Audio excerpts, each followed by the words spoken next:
Hello, everybody, and welcome back to OMB Reviews. I am the critic who is a cynic, and welcome to the 8th annual Raven Awards. It is our opportunity as fans, as nerds, as geeks, to let our voices be heard on what we think were the actually, objectively, in many cases, best and worst movies of the previous year. We of course rate movies. We also talk about pop culture things as well. We have a plethora of various categories ranging from best movie to worst movie, all with their own unique category names, as it were. But we also have a bunch of other fun categories, including things like Shill of the Year, NPC of the Year, Most Pointless Character in Film, amongst many, many others. But this is episode 600 of the Welcome to Asgard podcast. Very fitting, I think, for the Raven Awards this year to match up with a pretty big milestone here on the channel. 600 episodes of this live stream and 8 years now going through the Raven Awards. Always a good time. Started off very, very humble roots.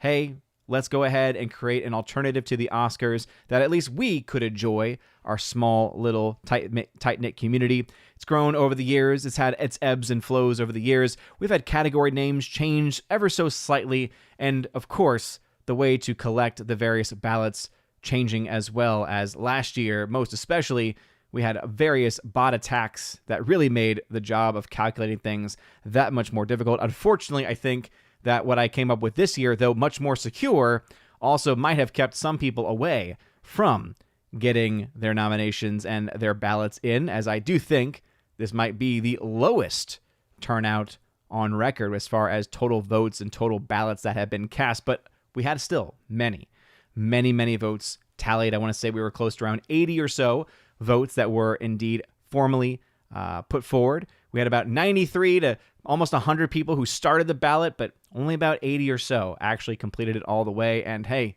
I'm here to say we've got winners. We've got some very interesting winners in very interesting categories. We've got a first time ever situation in at least one of the categories, and I'll probably need y'all's help a bit in trying to kind of piece together what to do about it or what to do about it in the future. But let's just say it is set to be yet another fun evening. There is this other show apparently that is happening, and it happens every year around the same time that, the Ravens happen. It's always this unique thing. It's almost like Hollywood's like, yeah, let's go ahead and try to put up this against his show, as it were. But no, in all seriousness, we are indeed boycotting the Oscars because the Oscars have become completely worthless. The Oscars have lost any sense of meaning, whether it is the fact that the films that they end up awarding as being the so-called best are purely political projects or clearly politically driven in whatever identity politics nonsense is trying to be pushed through. Whatever the major idea being pushed through in Hollywood that year is, that is always what ultimately comes through at the award ceremony. Whether it's the nonsensical speeches, whether it is the political speeches, or whether it is just the fact that Hollywood has grown so out of touch with the modern person that they are making films now for themselves and not for anybody else. They are making films for the few, and that also helps to explain why many of the films that end up getting nominated and winning Best Picture at the Oscars, let alone those other categories, end up being some of the lowest total box office. The lowest total box office of the year. It's always amazing how they are able to get those things together. But we have all those things figured out. We have all of the ballots in. They have been tabulated. They have been checked and double-checked and verified. I have my PowerPoint ready, of course. And we did, once again, for I think, the third or fourth year in a row, we had our Ravens bowling competition. That's where you had the opportunity to actually predict who you thought was going to win at the Ravens. It's one thing for you to choose who you think is the best, who you want to actually win the coveted Raven Award. It's another for you to say, I wonder, how are the people actually going to be voting? How are the people going to be choosing in this process? Because we might think a certain way, but the people voting, they might be thinking very, very differently. Now, before getting into the official show, and again, thank you all for joining tonight for this, the 8th annual Raven Awards. As you can see, I got my jacket on. I've got my t-shirt on as well, my fancy tuxedo shirt, which, by the way, I got at a screening of The Disaster Artist from years ago. That was, of course, the movie that was about the making of The Room, which was phenomenal. Like The Room itself being hilarious, but also Disaster Artist being very good too. James Franco doing Tommy Wiseau is just impeccable. It's amazing. So very happy though. I got this nice tux from them, and it was very appropriate. It's got the Disaster Artist logo and everything on the back, and it's been my go-to every year to try and look as dapper as I can, to try to really feed off of the moment here, where we, of course, are also on the fourth Sunday of Lent as well. Let's see, we got Laudate Sunday, so it's kind of that midway point, as it were, in the Lenten season. And with all that being said, before the start of the show, we'll go into the chat because, again, this show is about you guys. It's about what y'all wanted. It's about what y'all think is going to happen, and whether you voted for the actual winners or whether you actually participated in the Ravens bowling this year. We have winners there too, and we have a pretty high score this year. Not a perfect score, but we have a pretty high score this year. We got 7 people, in fact, 7 prizes, 7 people have been able to have the opportunity to win one of the various prizes. And we'll get into all of that at the very end of the stream. And luckily, I have everyone's email address, and so that way, if anyone is not here, they still have the chance to win things. Now, you do have to be watching the show during that time if you want to take first dibs. So if you're the first winner, you get first dibs. But if you're not here, okay, well, then it goes to the second person. And then, again, your victory is still there. You can still get something, but you may not get first dibs if you are not here. So if you did submit for the Ravens bowling, make sure to stick around throughout the entire show. Don't worry, we will not go nearly as long as the regular Oscars do, because we have lives that are so much more important. And that's why this community is so amazing. Now, I know there were some people who left some comments here in the very beginning. Unfortunately, because I did not have everything set up, it's been a crazy, crazy weekend. Was not even able to get my box office breakdown video out today just because of how nutty things were. Wrangling the kids with everything, trying to get all the award stuff figured out for the Ravens. Also, it's end of the quarter right now, so I'm also having to do grading. It's just been crazy. So again, apologies for always falling behind, especially when the school year starts up. But hopefully we got a week off coming up as we get ready for MegaCon. But I am a week off of school also for spring break, and so hopefully I'm able to catch up on some of those things. But this also is an award show, and so please, if your name is Steven especially, this is not the show to ask random questions about things that are just going to delete away and detract away from where we need to have our focus. But let's go ahead and say hello to the people in the chat. So as far as when my chat started up, Prince Green, who is a member here on the channel, saying, "Sup, everyone?" The Morak229 saying, hello to you. We got Shorty Short Laura, the Mother Major General Story. What's going on, Laura? We got Gandalf1477. That's Kimberly G. Killian Shadowcat saying, "Howdy, everyone from Tornado Blizzard, Missouri. Weather's crazy here today. Dang. The tornado and a blizzard? That's so crazy." Prince Green saying, "The Ravens are so Raven." There it is. There it is. Wayward Noodle. Welcome back, Wayward Noodle, forever sci-fi member here on the channel as well. Thanks for being here. Slicer Neons. Hail to you. Johnny Lightfoot199. Appreciate you being here. I did see we had a super chat, so let's go ahead and jump to that because they do get precedence here. Viking Beach Bum, thank you very much for the $5 super chat. Saying, "I'll see you at MegaCon, brother. I'm going as Heisenberg." Very cool. Very cool. Yeah, right now the plan, and as you all know, with the young kids especially, plans are always in flux. But as of right now, my plan is to leave sometime on Thursday, get in there around Thursday evening. So that way I have the entire day on Friday.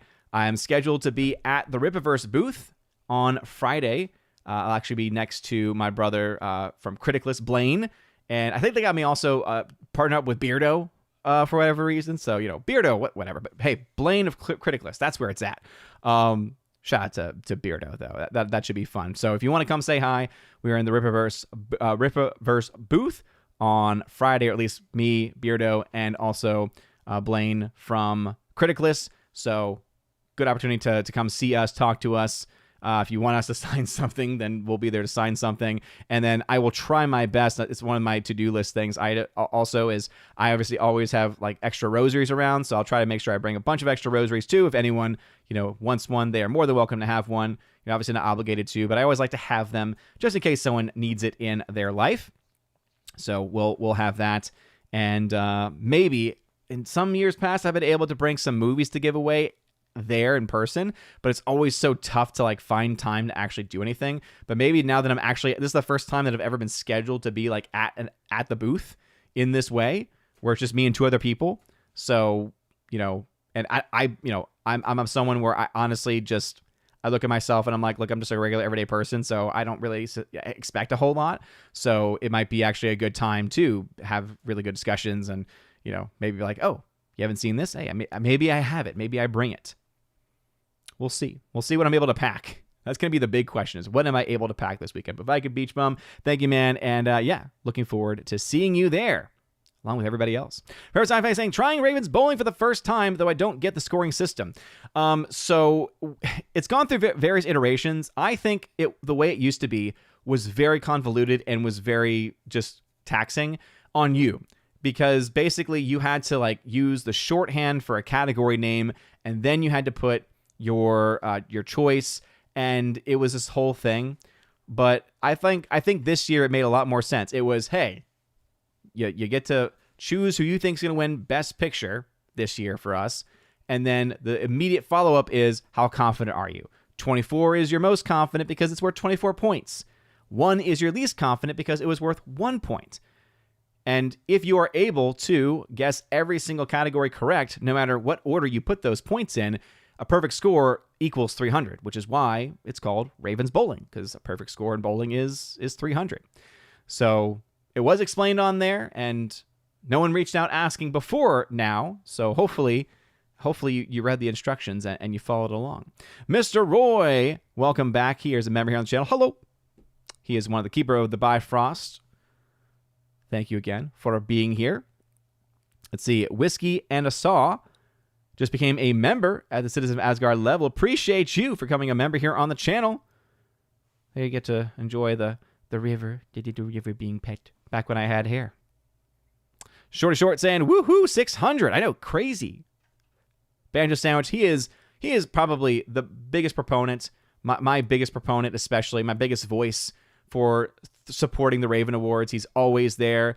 Whenever I get the initial like short list ballot up, probably we'll get that up in the next couple weeks, maybe even this week because I might have time.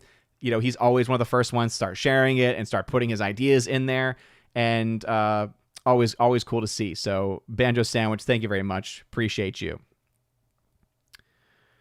All right, let's see. We got Shorty Short saying, I found in the new voting process super easy, barely an inconvenience. I'm glad to hear that. I try to make it easy. I was going to go through the form bricks on the Ravens bowling, but it was a little bit more convoluted because of the whole points system. But I thought that the ballot was actually pretty straightforward, especially with the ranking. Because I know with Google, depending on the computer or the phone you're using, sometimes like ranking those could have been like a nightmare. But I felt like this one was, no, the first one you click is number 1. And if you want to take it out of the order, you just click on it. It was actually very, as you said, super easy, barely an inconvenience. Oh, really? It was great. John Lightfoot said, I forgot to vote this year. How dare you, Johnny? It was a rough year for movies. We'll still have fun, though. Yeah, and keep in mind, right, that's why I also, in the official ballots at least, I do have the option for you to abstain. So that way, if there's at least a category that you can speak to, then hey, you can at least vote in the categories that you can. Now, I do have it where everyone has to do the first one, and it's just because of the way the ballot is, the way the ballot works. You can only have so many options, and to put the abstain option just would not work. It would mess up the math quite a bit. And we're all about math here. We're all about making sure our math is accurate. By the way, so thank you, Giant Lightfoot, and hopefully next year you're able to jump in. But Laura, girl, come on now. Laura S. Thank you so much. Laura just dropped a $50 donation via Streamlabs saying, thanks for hosting. I look forward to this every year. Well, Laura, I appreciate that. I always look forward to it as well. It is so much fun for me to do, and it's also something too where it's fun to add in like those random extra elements, whether it's the the Ravens bowling giveaway or just any of those extra things. And I will say, mea culpa on my part, I do take fault that this year I do think was probably the one that I was not in the zone for. I was not as focused on in years past. I was always much more focused and really got things done in a timely manner and got the ballots out there quicker. And, I felt really bad because a lot of people were like asking for the Ravens bowling, and I didn't get that one out until like Friday. And, and everything like that. So again, I do apologize for kind of delaying things a bit. It was not intentional, but it's definitely still on me. So Laura, thank you for your longtime support, and thank you so very much for that very, very generous donation. It really does mean a lot to me, and it'll definitely help this week with MegaCon, because that just like always, that's gonna be fun. It's gonna be fun a lot. It's just the prices of getting there and everything is always a little tough. Prince Green saying the only Oscar I know is the Grouch. Good. That's the only one who's welcome here. The math is done, says the Banjo Sandwich. Short saying, not even our show, your show. Birdcage can be quoted at all important moments. This is very true. Very, very true. Fussy. You can never predict the Ravens. No, it's kind of amazing, right? Because people think, oh, I got it. Like, I see the fans in here all the time talking so great about this movie or that movie. Or sometimes people make the mistake and say, I'm just going to go with whatever Odin really likes, because surely it's like, well, no, like, I don't, I do put my ballot in, right? But I do not actually, I'm not the one controlling who's going to win or not win, right? I leave that up to y'all, the people. The only time I ever really step in is if there's like a tie break, because it's like, no, we need to have just one winner. Very rare that is happening, though. Slice of Neons is still hanging out in the chat. Banjo Sandwich saying, well, it could be I see what you did there. I'm not even going to say it. Morak saying, first time bowling this year. We'll see how my prediction skills are. Yeah, and by the way, it did ask for emails, and so in the list of winners, I don't put the full email address, because obviously I don't want to dox anybody. I don't want anybody to, feel like their identity is being exposed. But that's all I had to work with. And so for the names, I did take basically a part of the name and use that in the names for the winners. Okay. Unless there were like two people where it's like I knew their YouTube channel, or three people actually where I knew their YouTube channel name. And so I was able to get those in. But for the other ones, I was not entirely sure. And so if you notice that, then that will happen. Also, one person, they did get disqualified because they did not answer every question, and it was an incomplete ballot. And so therefore it was a disqualification. Luckily, I don't believe anyone tried to cheat this year by trying to put, because in this system, it was a lot harder to put restrictions on making sure you use the numbers only one time. But I trust you guys, so I didn't notice. I was glossing through them, and I was like, okay, I'm not seeing any trends here. People trying to build up the scoreboard to a crazy degree. Yeah, probably correct, Banjo Sandwich. He says Steven probably went to the Oscars. Yep, that's probably correct. He would do something like that. Geek Truth, what's going on, brother? Member here on the channel saying, in the words of Joker, and here we go. Yeah, we'll be getting started very soon. Jasmine Dragon, what's going on, Super? Saying, hey, what's up, my dude? Glad you posted about this in Discord. Genuinely forgot today was Oscar Sunday. Oh, our times have changed. And again, I apologize, because I know that you were one of the only ones that mentioned about the watch parties. I just was not able to get the time to make that work, sadly. Business RPG, what's up? Watching on Rumble. Okay, cool. Banjo Sandwich saying, give Blaine a 50% from me. Always. Drunk 3PO, what's going on, brother? What is going on? Drunk 3PO, I got an Odin Rosary. Yes, you do. I'm excited to get to see you next week, man. Yo, it's Jay. Yeah, what's Jay doing here? Coming down to the lowly dregs of the OMB reviews in the best chat in the world, by the way. Kimberly G saying howdy to Jay. Everyone's saying hi to Jay. Jay tripped poo. Never forget.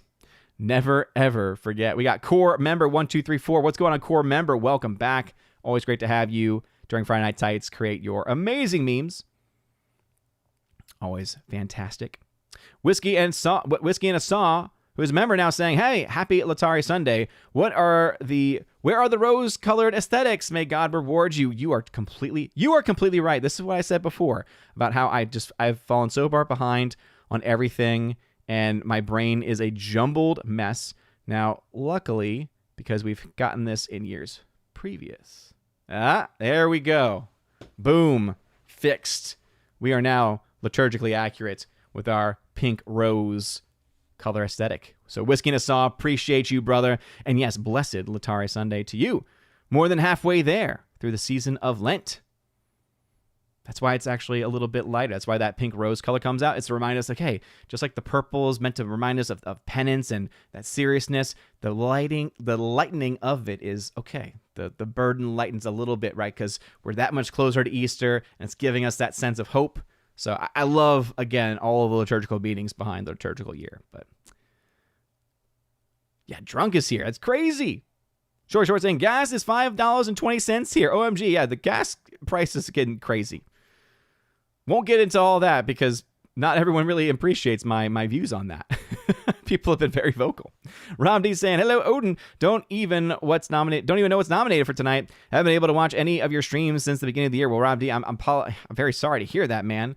But you can find all of the nominations on ombreviews.com. Luckily, you can just go over there to the Ravens, see all the Raven awards from the past, and you can find a nice little big. But that's okay because we're about to go through our first categories, guys. Laura saying here, you said Steven's name 3 times. He is certain to appear now. You are probably correct. I am Ziggy. Says hello. Hello to you. Oh, Den? Oh, goodness. Oh, goodness. Drunk does like to lurk a lot. It's not creepy at all. Yeah, I just like to watch you guys. As Denny Boy used to say from The Room.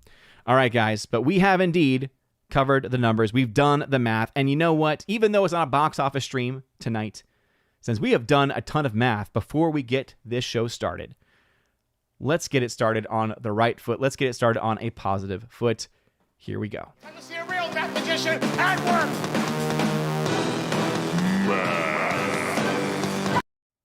That's right, everybody. We have done the math. And the real math magician has calculated all of the various qualities and categories and choices and opinions. And we are going to get started here. If you've never been here before, that's right. I create some of the best PowerPoints. Some say they're the best. Some say they're the best. They're the best PowerPoints in the world. With my lovely yellow tint to it. Which everyone always loves and appreciates. Don't worry, I am very, very self-aware of my lack of creative ability when it comes to any type of graphic design work. But you know what? It's unique. It's clearly me. And as long as it's recognizable in that way, I think it's well worth it. But are you guys ready? Because I know I'm ready. Let's get started. 8th Annual Raven Awards. Let's get started with our first category of the evening. What happens is we go through the various categories throughout the night. We usually go maybe 2 or 3 at a time. We come back into the chat, see what y'all been saying about it. We jump right back in, and we go all the way until we get to our final category, which is, of course, Best Movie of the Year. And we will, after that, go through our Ravens Bowling results. And then, of course, after that, we will wrap things up. So we got a long way to go. Let's go ahead and get started. And so our first category of the evening for the 8th Annual Raven Awards is Best One-Liner/Quote. And the nominees are from Final Destination Bloodlines, I intend to enjoy the time I have left, and I suggest you do the same. Life is precious. Enjoy every single second. You never know when. Good luck. From Mission Impossible, The Final Reckoning, I need you to trust me one last time. From the Minecraft movie, Chicken Jockey. From Ozzy, No Escape from Now. If my life is coming to an end, I really can't complain. I've had a great life. And lastly, from also a Minecraft movie, I Am Steve. A very interesting group of nominees this year because we had the Minecraft people. When the initial shortlistings and initial nominations were all coming in, there was this huge influx of people coming in for Minecraft, almost like, a student level of sorts. Now, it turns out that they kind of disappeared when it came to the actual balloting process. But hey, we are where we are. The people have spoken, and the people have indeed chosen a winner. And this was a pretty close one. There were two top contenders this year, but ultimately, the winner for the first Raven of 2025 for films in 2025, the first winner of the 8th annual Raven Awards is... I intend to enjoy the time I have left, and I suggest you do the same. Life is precious. Enjoy every single second. You never know when. Good luck. From Final Destination Bloodlines, congratulations very much to this movie. R.I.P. to Tony Todd, absolutely. And I think, honestly, that's probably what helped push this over the edge. This was really a battle between this and Ozzy. And it makes a lot of sense for both of them, right? In both cases, you have quotes coming from people who have since died. In the case of Final Destination, it was the last of his roles, and it just happened to coincide so well with the end of his life. But you also had, of course, Ozzy, who was on the way out as well. And in this documentary, right, kind of speaking to that. And so, also being able to add his own thoughts to it. But yeah, in the end, this one was able to pull out the victory. And yeah, I think this is the film that a lot more people ended up seeing. So it makes a lot more sense as to why it was able to. But we're talking just like a couple of votes difference between this and the last film, right? And this and the Ozzy quote. So congratulations to Final Destination Bloodlines. That's right. We are an award show that goes for the best and worst in all the various areas. So even though people might say, oh, Bloodlines wasn't really a great movie, again, subjectively, I think a lot of people enjoyed it. I think that there's a lot of objective issues, just like with any Final Destination movie, but I had fun with it. And the fact that a movie like that can still have, I think, a very powerful, very poignant line, especially one that matches kind of the moment and that moment of Tony Todd's career, and really just being a perfect final send-off for him in likely was an unintentional way, is worthy of praise. So very happy with this winner here. Congratulations again to Final Destination, and especially to Tony Todd for his quote being the best one-liner / quote of 2025. First Raven Award, getting off with a great start. Let's go then to another category here. Keep moving along. We got our next category, which is Best Stunt Work. So unlike the Oscars, which I think only just this year or just recently have decided to actually start to, give some praise to the stunt coordinators and to the stunt teams on the various movies and projects, we have always, from the very beginning, had a very profound respect for all of the stunt teams in any film, especially those of the action film variety. And I will say, before going further into this category, yes, no pie graphs this year.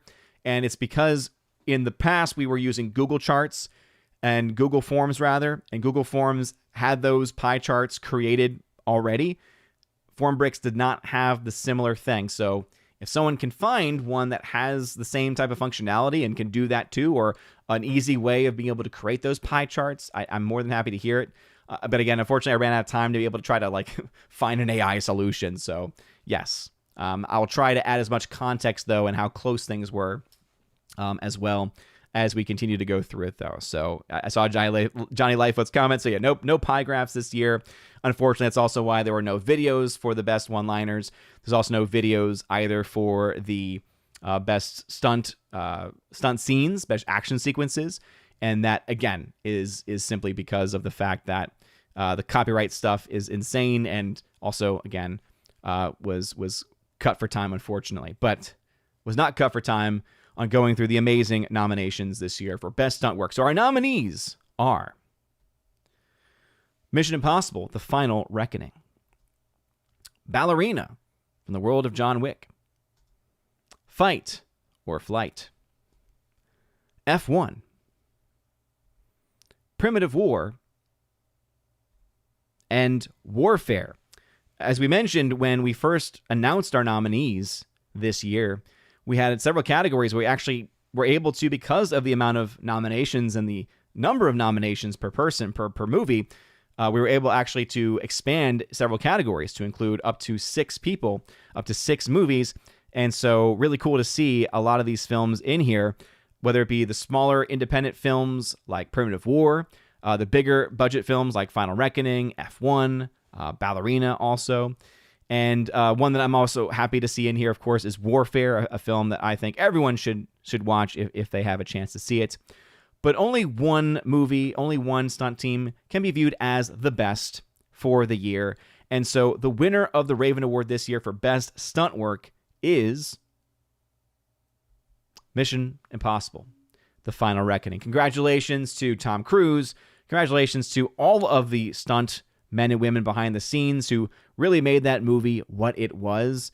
If there's one thing the film was known for and the thing that it got universally praised for, it was just how impressive those stunts were, whether it was the biplane sequence, whether it was any of the underwater like anything really in the movie, really was able to live up quite a bit and quite well to some of the best stunt work we have seen in a variety of other films. So I think a very well-deserving movie here. A lot of great nominees this year, of course, but this is one where it was not really close because obviously Mission Impossible was one of the most well-seen movies of the year. And even though we can appreciate the stunt work in all of those other movies that we just mentioned, this one, it seemed, had quite a bit of an edge for a lot of it. So again, kudos to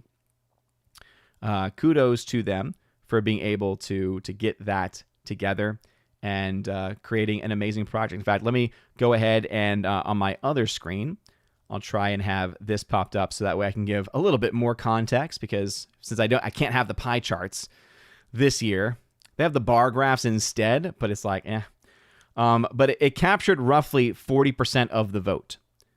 So 40% of the vote ended up going here, with second place being around 20% of the vote, which was for Ballerina.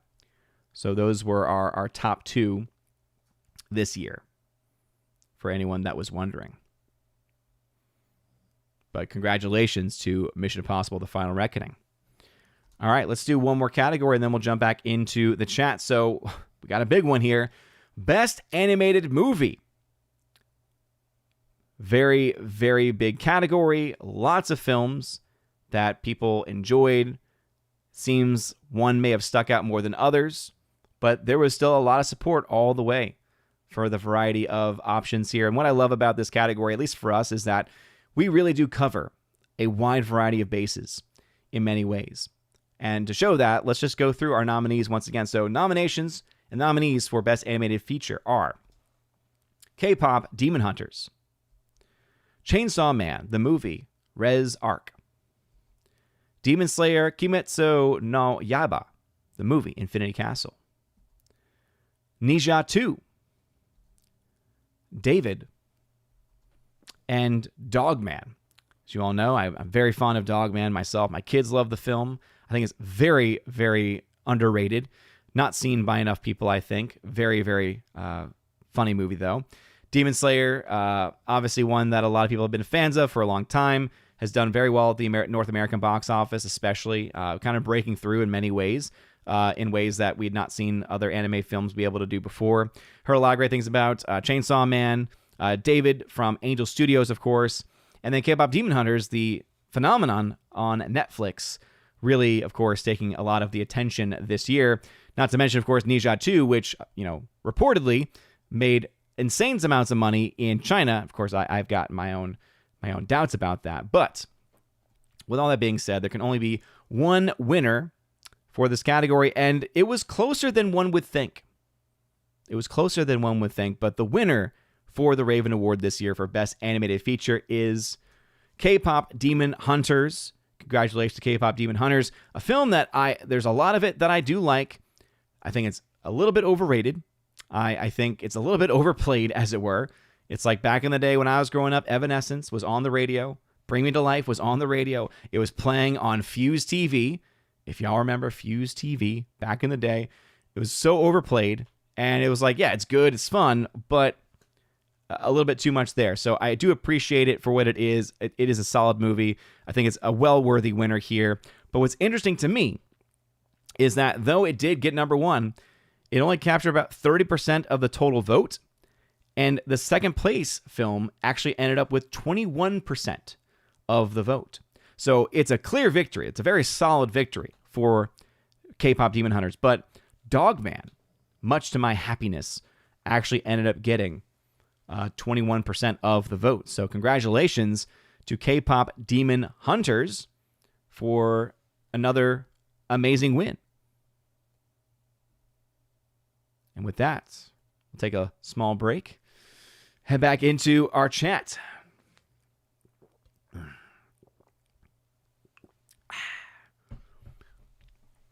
Gotta get the water. My voice is already starting to go. It's when you got the kids all day. All right. Let us see where we left off in the chat. Short saying math. Yes, indeed. The Mark saying, let's get it on. Yes. Indeed, it did get nominated. And again, I blame probably student involvement in that. Slash Neon saying, we have done the math. Hollyweird has done the Common Core new math, so their math ain't mathin'. R.I.P. to Ozzy. R.I.P. to Tony Todd from Shorty Short and Print Screen. Absolutely. Very, very cool to see both of those quotes doing as well as they did. Vivander saying, original Candyman was a banger. Tony Todd is a legend. R.I.P. sir. Short saying, lo-fi show is cool. Gotta love the lo-fi, right? Gotta love the low-tech show. Creek True saying, I might be able to help you next year with the graphics. Well, I appreciate that, man. Thank you. Short says she voted for Mission Impossible. And Print Screen says, I think I voted for F1. Honestly, I forgot. How dare you not print out your ballot? There's at least one person here who does, and I always appreciate when she mentions it. Cruise Control says the Banjo Sandwich himself. Matt HTX saying Zootopia 2 was actually pretty good. I didn't get a chance to see it. I have heard pretty good things about it. Not really on our radar, though. Short saying, I don't have any spare time after watching all the YouTube channels I follow. Yeah, I understand. Geek Truth, Evanescence always reminds me of the Ben Affleck Daredevil movie. Yes, indeed. Swig of water for the working man. Absolutely. Yep, that's what I always say, Slicer. Can't really trust the CCP on that, I think. K-pop won a European parliamentary election. Wow. This is how it's done. Absolutely. Watching with ballot open. There you go. Good. I'm glad to hear it. All right, caught up in the chat. So let's get back into the show. Because again, unlike the Oscars, we don't waste a whole lot of time here. We don't get through a bunch of speeches and a bunch of political propaganda and 90% jokes that just don't even land from the host. And Lord knows this year, especially with everything going on in the world, I'm sure that they are just going to be on their best behavior. But guess what? They don't matter. You know what does matter? The Ravens. And that leads us to one of the first, I would say, big categories. I mean, there's a lot of big categories. Best animated features, pretty big. Stuntwork's pretty good, pretty big too. But this one's unique in that no other show, to my knowledge at least, 8 years in a row now, has had this category of NPC of the year. NPC, of course, means non-playable character. So these are the people who really are honestly the most mindless persons in the world. They are the most mindless in that they tend to say things that just happen to be almost like as if it's a part of a script, and they have no contextual analysis capabilities to be able to understand that what they're saying is not actually real, not actually true, or at the very least that they have no actual thought in the process of getting those words out of their mouths and out of their brains. Now, we did have a bit of controversy this year because I think there's at least one nominee on here that should not be on here, but the people spoke, and so that's why he ended up on here. But we got a lot of other really good nominees this year, very well deserved, I think. And so here are our NPCs of the year. Even if you don't win the category, you're still a part of a very select group of people. And again, with one exception this year, but let's dive into it. Our nominees for NPC of the year are Jimmy Kimmel, Robert Meyer Burnett. Do not agree with that, but the people spoke. Russell T. Davies, Pedro Pascal, and Stephen Colbert. Again, with the exception of Robert Meyer Burnett, I think everyone on there very well deserves to be on here because of the mindless nonsense that they are often spouting at every moment. And I thought it's so important for Jimmy Kimmel especially, just to remind everybody about who Jimmy Kimmel used to be and how, again, his whole career continues to move forward, even though, let's say he were of another political persuasion, he would have been canceled and continuously would have been canceled because, again, they do not forgive when you are not on their side of the argument. But anyway, a lot of nominees here. Stephen Colbert also can be in the same thing. Had to get his whole vaccine dance image up for him because, man, oh man, talk about some of the most mindless nonsense from him over the many years. It hurts even more that he calls himself a Catholic and is never corrected by the hierarchy as he should be. Repent, good sir, is what I will say to Stephen Colbert. But anyway, enough pontificating from me. These are the nominees. These were the ones put forward by you, not by me. But we only can have one true winner. We can only have one true NPC. And this year, the NPC of the year for 2025 is none other than Jimmy Kimmel. Congratulations, Jimmy Kimmel. Jimmy Kimmel, whose show, I believe, was canceled. It still is canceled. The lies about his show being infringing, having his freedom of speech being infringed upon in various ways. All lies, of course. Because if you are speaking those words, it, by its definition, literally proves your point incorrect. It's like, wait, you say your freedom of speech is not being protected, and yet you're being allowed to speak right now. I see. Okay. Yes, that's a lucid thought there. This one, of course, was a fun category, and this is one where, Jimmy Kimmel pretty easily won this category, all right? For some context, he got 46% of the vote. He almost got a massive amount, almost a majority of people, but 46% of the vote.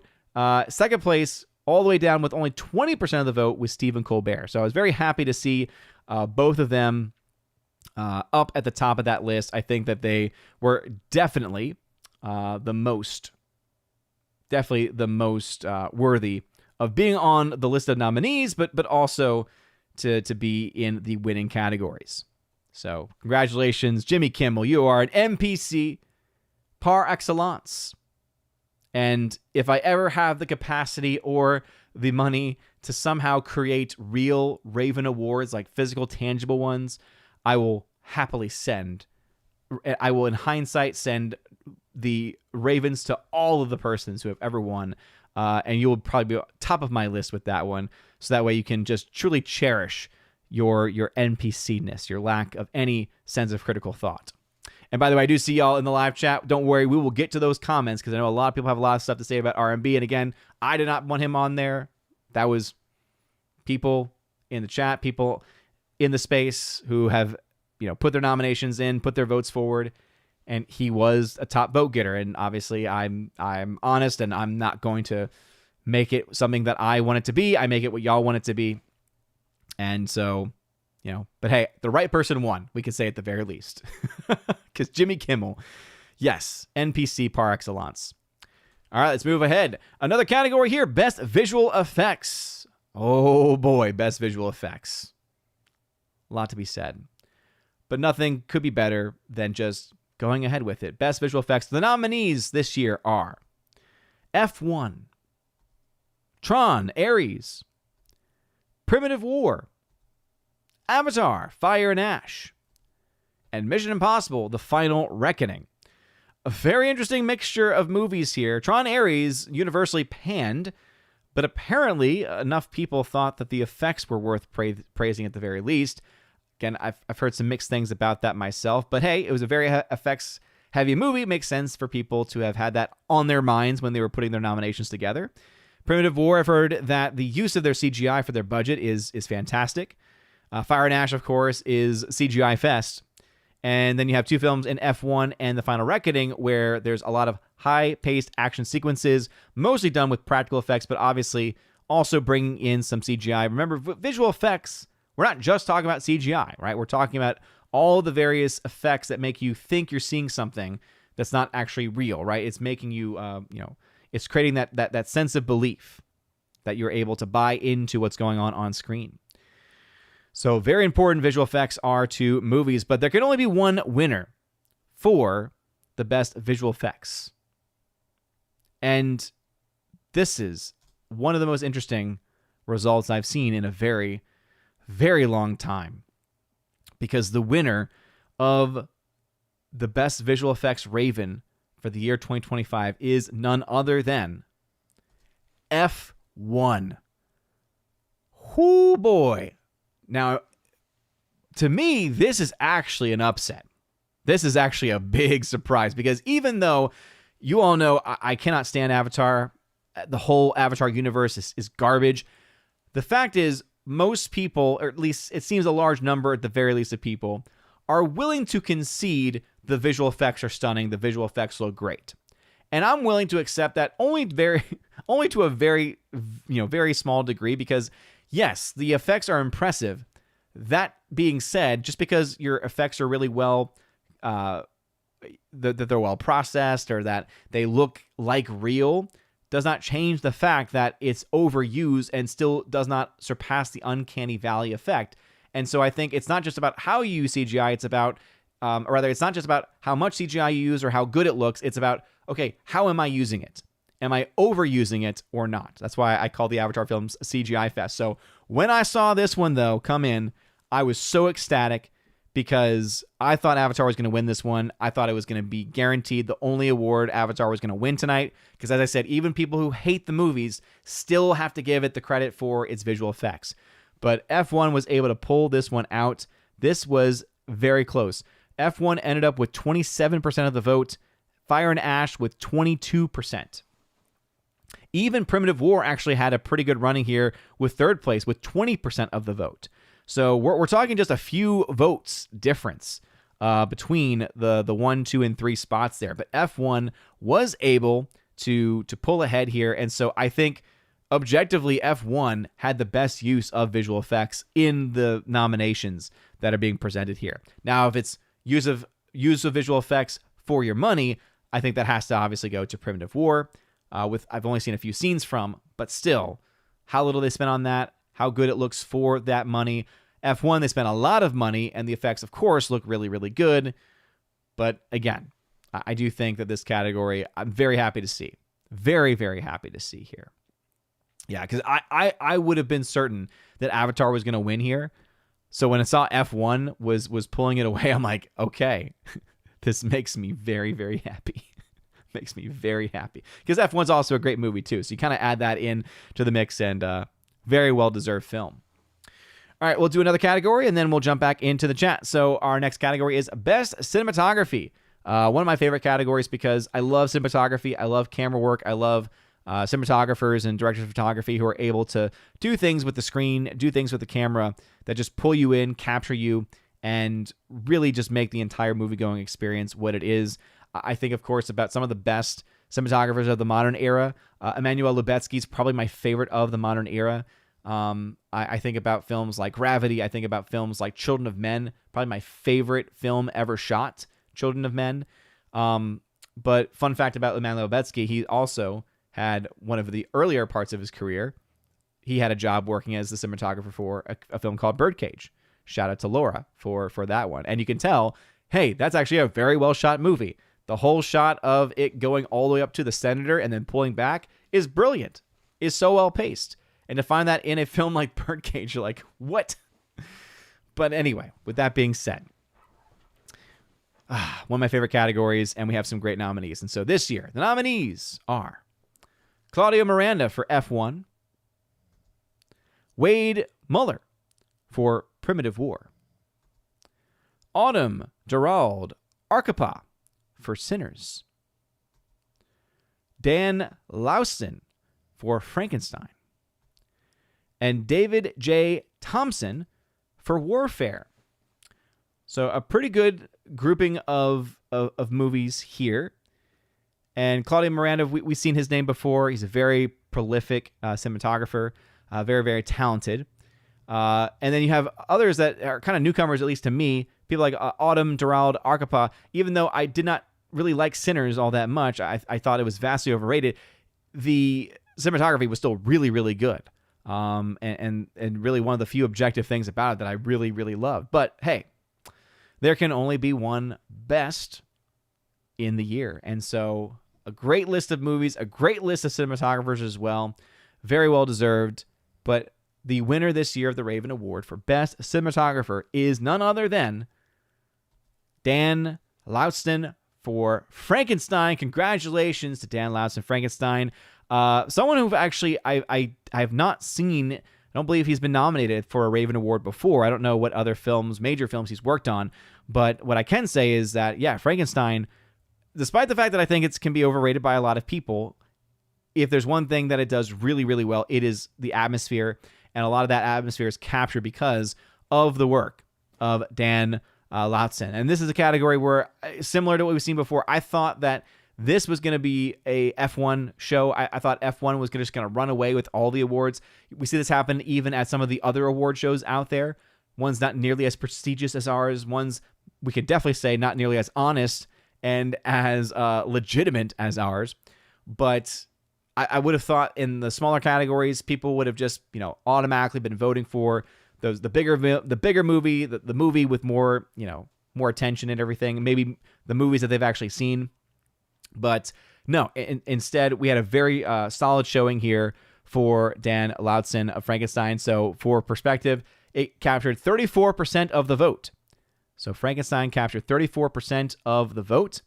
Claudia Miranda for F1 captured 27% of the vote. So it was just a handful of ballots in between the two movies. But in the end, Dan Lautzen for Frankenstein ended up pulling out the victory. And I see Laura mentioned the costumes being amazing for the film as well. Absolutely. But anyway, congratulations to Dan Lautzen for Frankenstein, and hope that you're able to continue that work into the future. All right, taking another little break. Take a swig of water.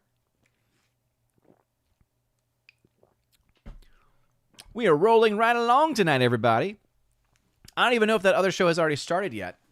And if they have, how many awards have they actually gone through? Guarantee you not nearly as many as we have. And I guarantee you the quality of the nominees probably nowhere close to what we got going on here. All right, Morak saying, I missed on my 18. Not a great start, but could be worse. Ooh, talk about for your bowling scores. Yes. Yeah, the bowling scores are interesting. Because we have at least one person who did get into the 200s. We also have at least one person that didn't break 100. It's always fun to see the range there. The average is about 150. I think overall that average is around there. Like most people were somewhere between like 120 and 200. But yeah, we did have someone that got over 200 this year for the bowling. So it'll be fun to see how the things play out. Vivander saying Odin is pithier than a Pumaleo. Well, there you go. Geek True saying RMB being on the list was a pretty irritating. Yep, it was irritating for me as well. Very irritating for me. Someone said no one nominated Zegler. I mean, again, did she get nominated? She may have gotten a couple of votes, but when I was calculating who got the most votes, there was a contingent of voters that kept putting him on their list for some reason. Slicer saying, saw Zootopia 2 yesterday with my family. I recommend it. Your kids will love the characters and the animal puns. I wanted more short round as Gary the Happy Pit Viper. Nice. Ben just saying, R&B is a Trek deity. Yes. He has bad takes, but for people to go hard. Yeah. Again, I agree. I remember I was on the FNT when he was literally going off about how amazing this new Marvel film is going to be, right? How amazing the next phase of the MCU is going to be, or more specifically, how amazing, what was it, Doomsday is going to be? I think that was the one that he was talking about. And he was like, I guarantee it. Like, he was putting everything behind it, and none of us are buying it. We're like, no, I'm sorry. Like, we've been told this day before, the old song and dance. So Vander saying, he's not an NPC. He's just very enthusiastic and a bit of a sweet summer child, but I love him all the same. Yeah, again, to me, he's just a nerd. Just like all of us, right? He's just a very passionate nerd, a very passionate geek. And he's very forgiving.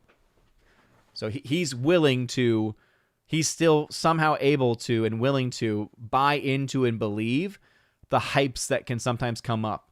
He's definitely gotten a lot better on various issues, I think. Like, I think that he's not nearly as willing to kind of accept and to think, oh, this thing's going to be amazing, but he still has it, obviously.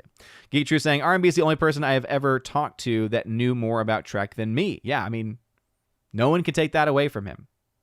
Forever Sci-Fi, Kimmel earned it with that Christmas speech in the United Kingdom. Oh, so many things. So many reasons why he did. He deserved to be our NPC of the year.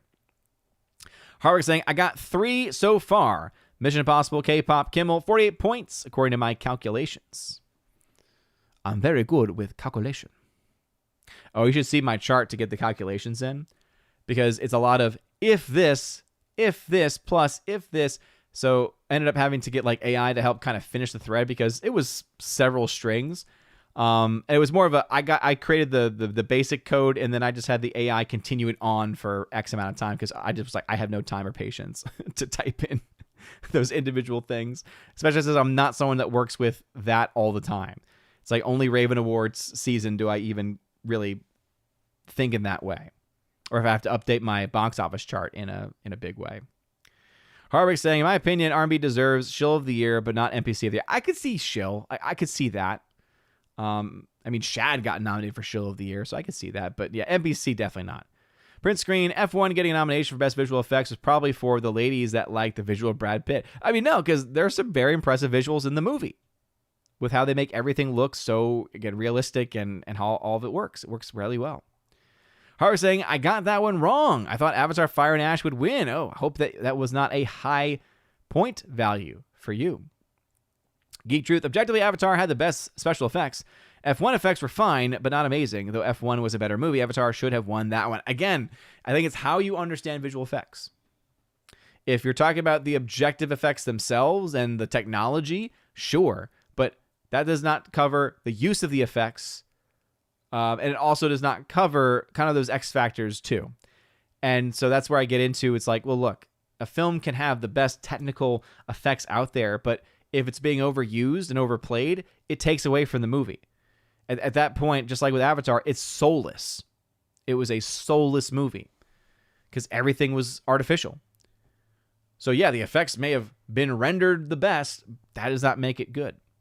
Shorty Short saying F1 was such a good movie. Agreed. Big ups to F1. Absolutely. F1 about to get another one. Forever Sci-Fi says Tron Ares benefited from what Legacy put together years ago with the practical suits and all. Probably very true. Prince Green saying, yeah, that one cost me 18 points. Oof. That's a big one. When the highest you can get is a 24-point score and you lose your 18, oof. Short saying, the costumes for Frankenstein were amazing. Hardwick saying, I got 3 out of 6 so far. Still at 48 points. Oh, boy. Geek Truth saying, R&B is a sci-fi and Trek expert, but his comic book takes are pretty out there. Still enjoy hearing his thoughts, though. I mean, he's always very, very methodical, very thought-filled. That's why even if I disagree with him, don't mind listening to him. Johnny Lightfoot says, even shill for him may not be enough. Yeah, I mean, I can understand why some people would think that he should be. I would say if it's a comparison game, though, right? If it's a comparison game between being NPC or shill, yeah, I think that you'd go shill over NPC. NPC is a lot more of a negative take. Because, again, I don't think R&B should be on that list of NPC. That's why I didn't vote for him to be on there, and I didn't nominate him to be on there. It just kind of came out of nowhere. I'm like, wait, why do people hate R&B all of a sudden? But if it's like either one or the other, it's like, I guess you could say there's an argument for shill. But even then, I would nominate him, and I wouldn't vote for him in that category. Because I just don't really think it's as there as some people might think. All right, let's head back into it, guys. All right, so again, congratulations, Dan Lautzen, for being the best cinematographer of 2025. Our next category is most SJW screenwriters. That's right, it's those screenwriters that love to put identity politics into their movies, just love to put just politics, modern day politics into their movies, where just most audiences just don't want it. They just want to go and enjoy a movie. They don't want to go and be preached to, especially for an hour and a half or more.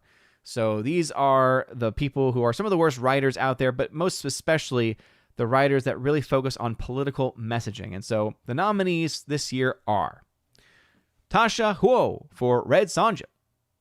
Sorry, I know it's Red Sonja, but come on. Was it really Red Sonja? I think it's Sonja at this point. Ryan Coogler for Sinners.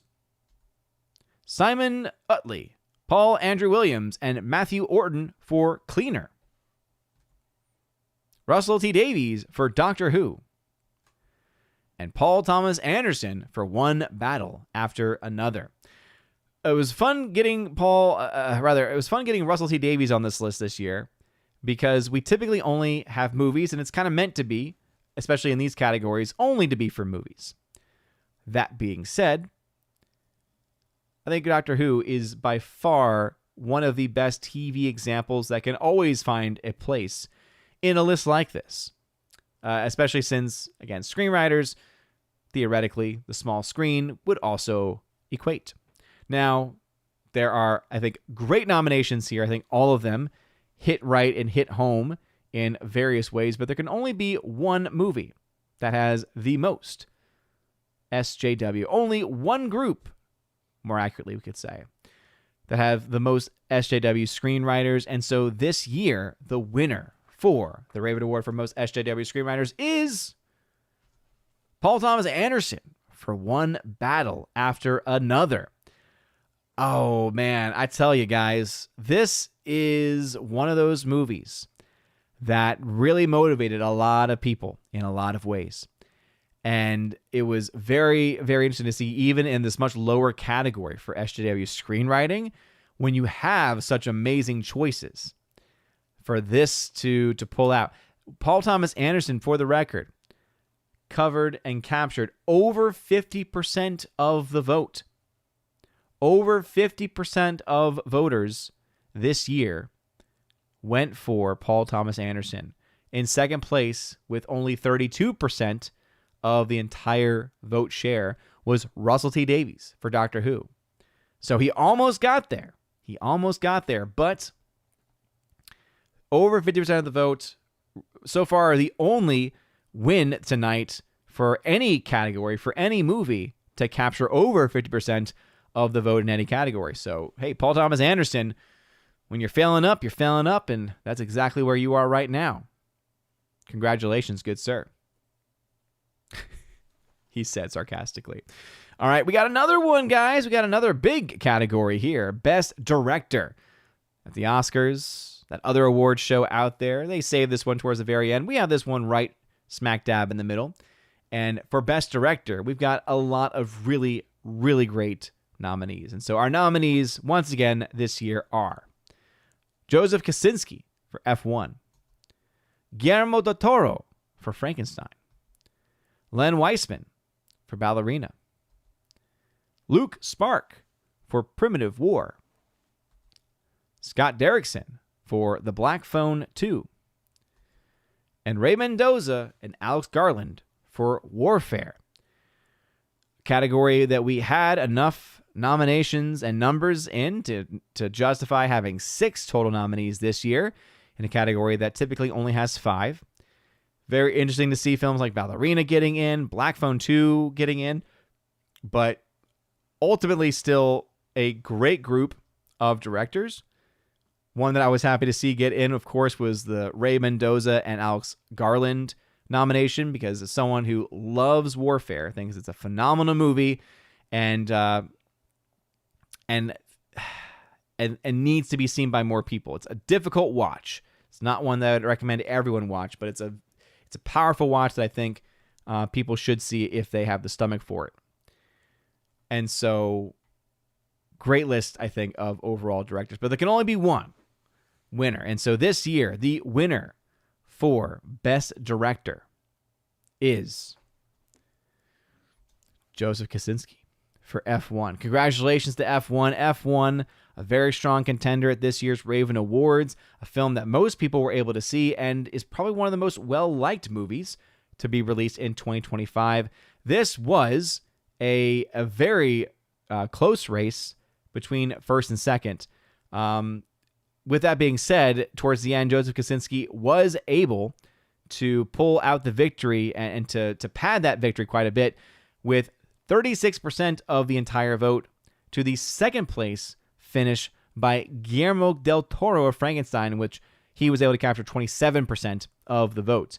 Not too far behind them was Ray Mendoza and Alex Garland for Warfare, which came up with 25%. So almost a perfect split here. All right, almost a perfect split here.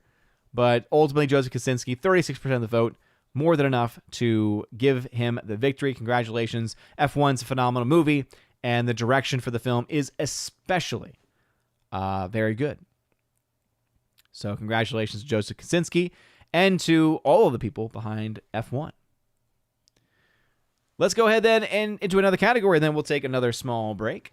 And that category is another one of my favorites, best fight scene / action sequence of the year. So we've already awarded the best stunt team, and that of course went to the stunt team for Mission Impossible Mission Impossible The Final Reckoning, because of all those title changes. It can get confusing in the head sometimes. But the fight scenes obviously are the ones that they're the ones that stick with us, right? They're the ones that make us go, wow, our jaws drop, and we just cannot fathom how the human person, the ingenuity that is needed to create some of these sequences.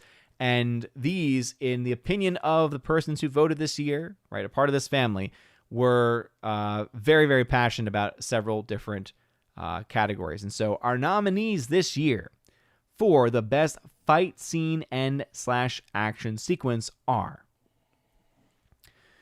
Fight or Flight, the gun on the plane scene. Primitive War, the T-Rex couple versus the commies. Ballerina, the flamethrower fight scene. Thunderbolts save civilians. Primitive War, final showdown with the Utah Raptors. And Mission Impossible, The Final Reckoning, the biplane fight scene. So a lot of very fun action sequences, a lot of fun fight scenes as well. And a category that is always fun to have, and I usually in the past have tried to get a video package together of all of the various films and all the various fight scenes, so that way people could actually kind of see what it was going for and get an idea of just how talented the people on screen actually are, and also how well choreographed those scenes actually were as well. But there can only be one, as always, right? There can only be one best fight scene / action sequence. And so the Raven Award this year goes to none other than, I know, one of my favorite moments in the history of modern cinema. And I think, honestly, one of the most impressive feats in modern cinema. And that, of course, is this moment here from Mission Impossible, The Final Reckoning, the biplane sequence.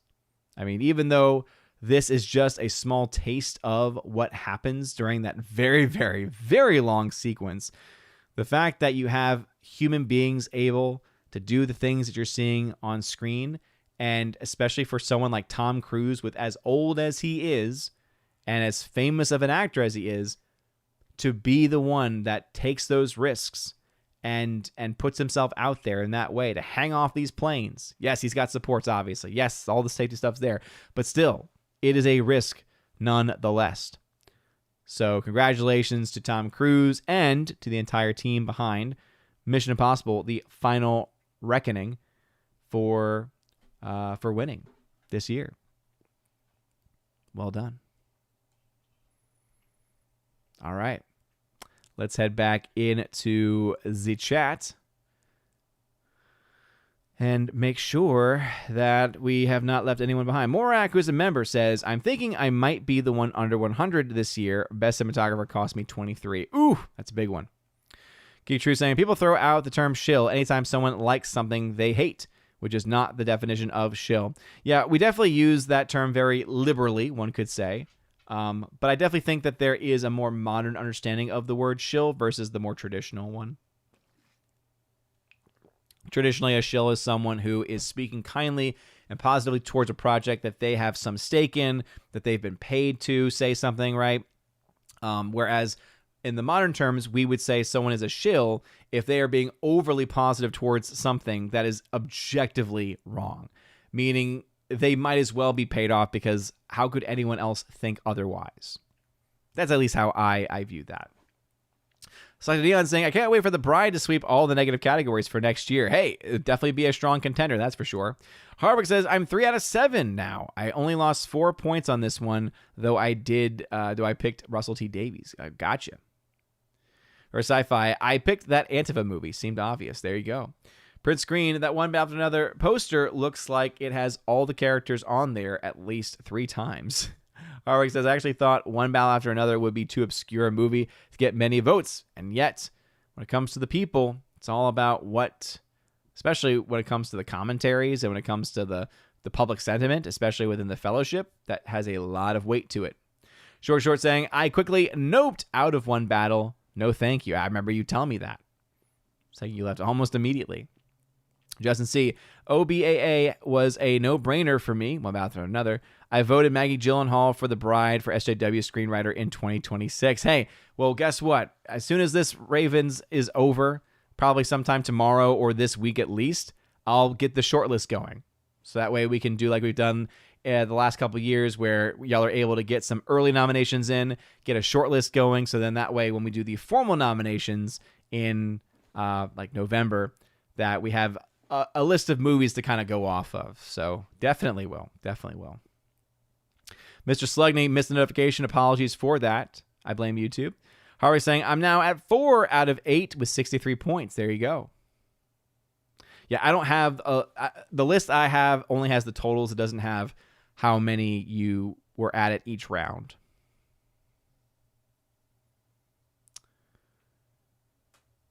Let us see here. Thank you all again for being here. Kincaid Rumsky hanging out over on the Green Machine. What's up, brother? Saying family was here and is now on the road again. Sorry for the delay, everyone. That's okay. I believe we're about halfway through. It's a little bit longer than the usual show is, but not nearly as long as those darn Oscars are. So get happy. The Morak Warfare. That's a movie you need to be in the mood for. That's very true. That is a very, very true and very good point. Morak saying, Joseph Kaczynski, 2-time Ravens winner now. Ooh, Morak, pulling out some of the history there. I want to say that does sound pretty familiar. Yeah, if you want to be kind of the historian tonight and you want to go back, if you go to ombreviews.com and you click on that Ravens tab, you can go to the Ravens results for the years going back to, 2018. And so if you want to look over them and scour over them or have AI scour over them, and come up with some fun facts, please feel free. So, hey, Kaczynski, a 2-time Ravens winner. Forever Sci-Fi, I got 2 in a row, but then I bet against Tom Cruise. How dare you? Hardwick, now I'm at 5 out of 9 with 82 points. Nice. Rob D, is Ballerina going to be sitting at the table with Last Night in Soho? Wait. So is that more of a question on like my own view and perspective, since I do like Last Night in Soho quite a bit? I don't think Ballerina is as good as Last Night in Soho. Last Night in Soho, I think, is great. Prince Green, hot take. The helicopter scene at the end of Mission Impossible Fallout was the more impressive version of the biplane scene. It could be, again, because what he does in a helicopter is pretty insane. However, just all of the things needed to make the biplane stuff work, like the timing, the sequencing, everything, I just honestly think it's more impressive.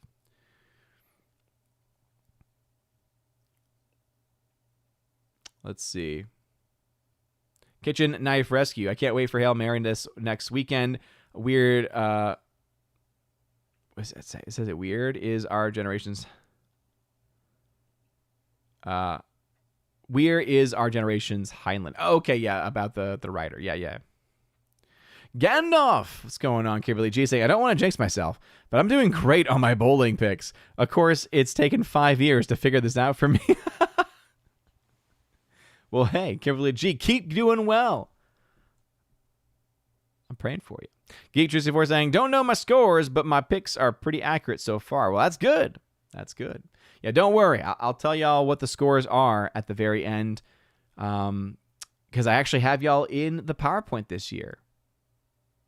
Short saying, oh man, a Mission Impossible Fallout scene where Tom Cruise was like, that's right, D word.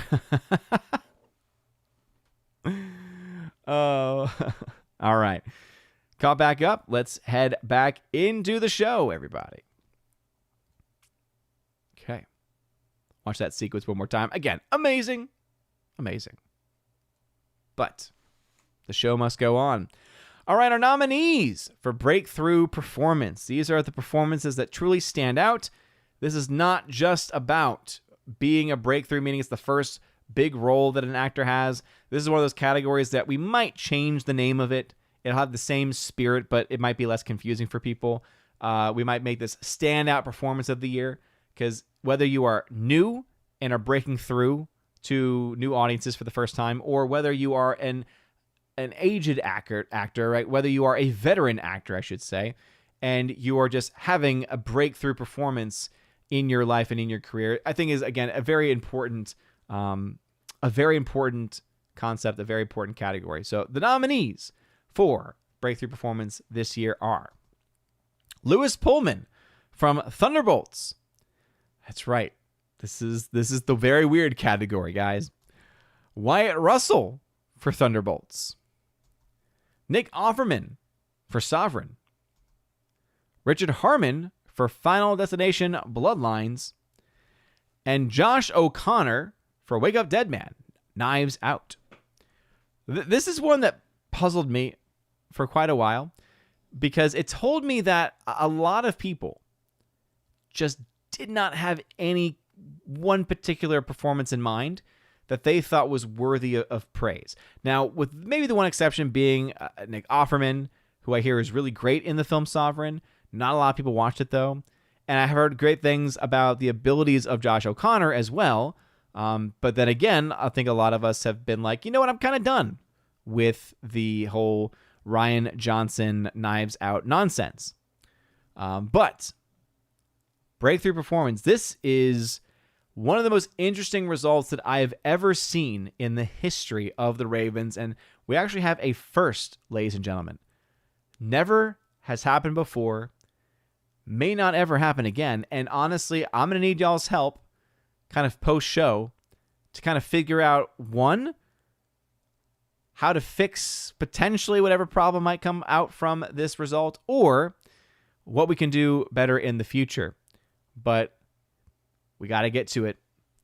The winner this year for Best Breakout Performance, and a result that's going to break every single person's bowling charts this year, is none other than Abstain.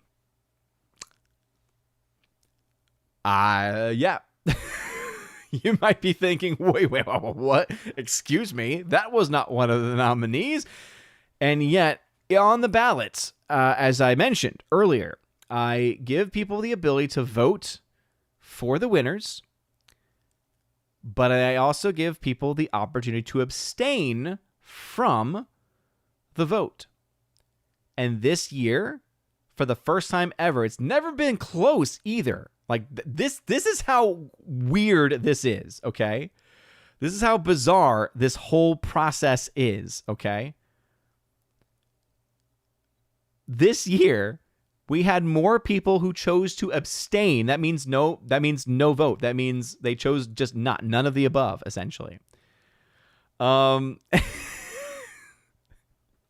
sure enough, yes, I'm so happy that now people are like finally like getting it, where it's like oh man.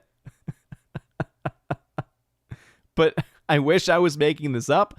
I wish this wasn't the reality of the situation, but this is what happened.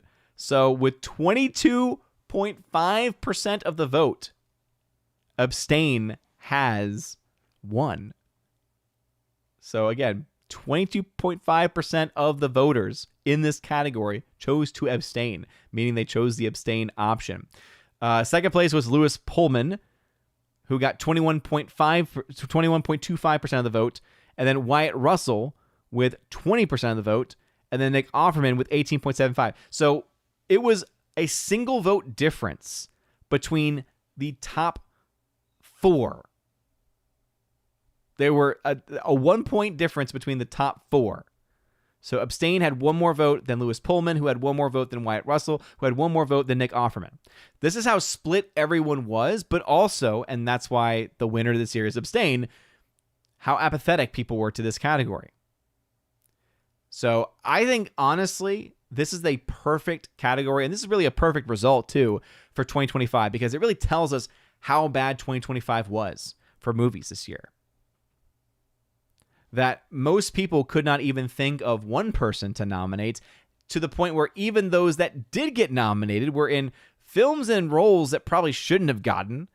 Like Thunderbolts was not that great of a film, and don't really think about Pullman and Russell really standing out in any way. But hey, I let the people vote. I let the people choose who they wanted. It was cool to see a Nick Offerman in there. Again, heard great things about Josh O'Connor. Having seen Bloodlines, though, I thought Richard Harmon's he's a good actor. I wouldn't really call it a standout performance. But yeah. So really, I think that, one of the things that we might have to figure out, maybe we'll do a vote amongst the community in the coming days, if we want to have a resolution to this and say, let's award this to an actual person, and then have y'all vote between those top vote getters between Lewis Pullman, Wyatt Russell, and Nick Offerman.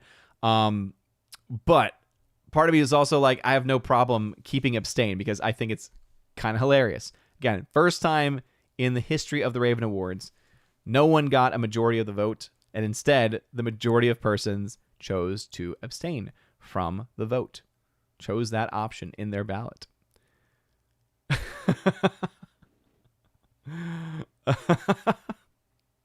And it also made it so that guaranteed that every person who did the Ravens bowling would not get that one correct no matter what.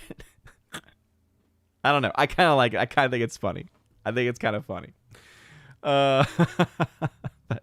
But we will cover all that in the days that follow the show tonight. But anyway, first time in history the first time in the history of the Raven Awards have we seen abstain win. Congratulations to abstain. And I can't wait to get to the comments, because a couple people had some pretty good lines in there. All right, we'll do one more category, then we'll jump back into the chat, because I definitely want to to get into that. So, all right, the next category is worst writing / story in film. So, lots of films are bad, lots of films are garbage, but there's some films where it's just the writing, especially, that really drags the film down. And so, our nominees this year for worst writing / story in film are Jurassic World Rebirth, Red Sonja, The Electric State, Predator Badlands, and Captain America Brave New World. A pretty solid group of movies here, because they all sucked, and their stories were especially awful. The Electric State is one that I keep forgetting about, because it was that bad. It was that bad that I just forget about it, and in many ways, maybe it's my brain saying, you know what, I don't want to continue to think about it. But there has to be a winner. There has to be a worst of the worst. And this was yet another close, very, very close contest. But we have a winner. We do actually have a winner this time. We do not have, as I said, that last category was the first ever, probably the only time that's ever going to happen. But we do have a winner this year. And so the worst story in film for 2025 this year is none other than, from the MCU, Captain America Brave New World. Congratulations to everyone involved in that project. Again, close battle, though. Got 28% of the vote, next to Jurassic World Rebirth, 26%. I think people could have gone either way with that one. I think in the bowling predictions, people went really one of those two different directions.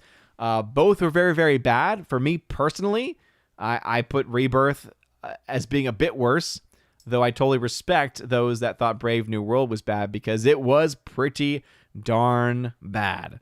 But hey, the people have spoken, and the people ultimately chose Captain America Brave New World. So congratulations to the writers of Captain America Brave New World. You made the worst story of 2025.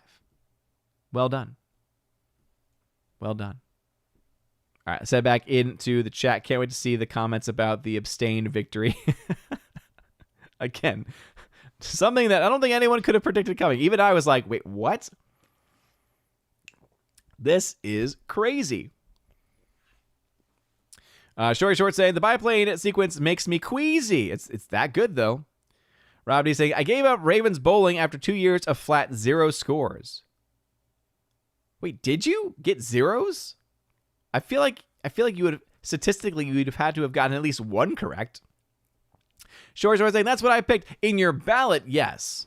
Not in the, because it wasn't an option in the Ravens bowling.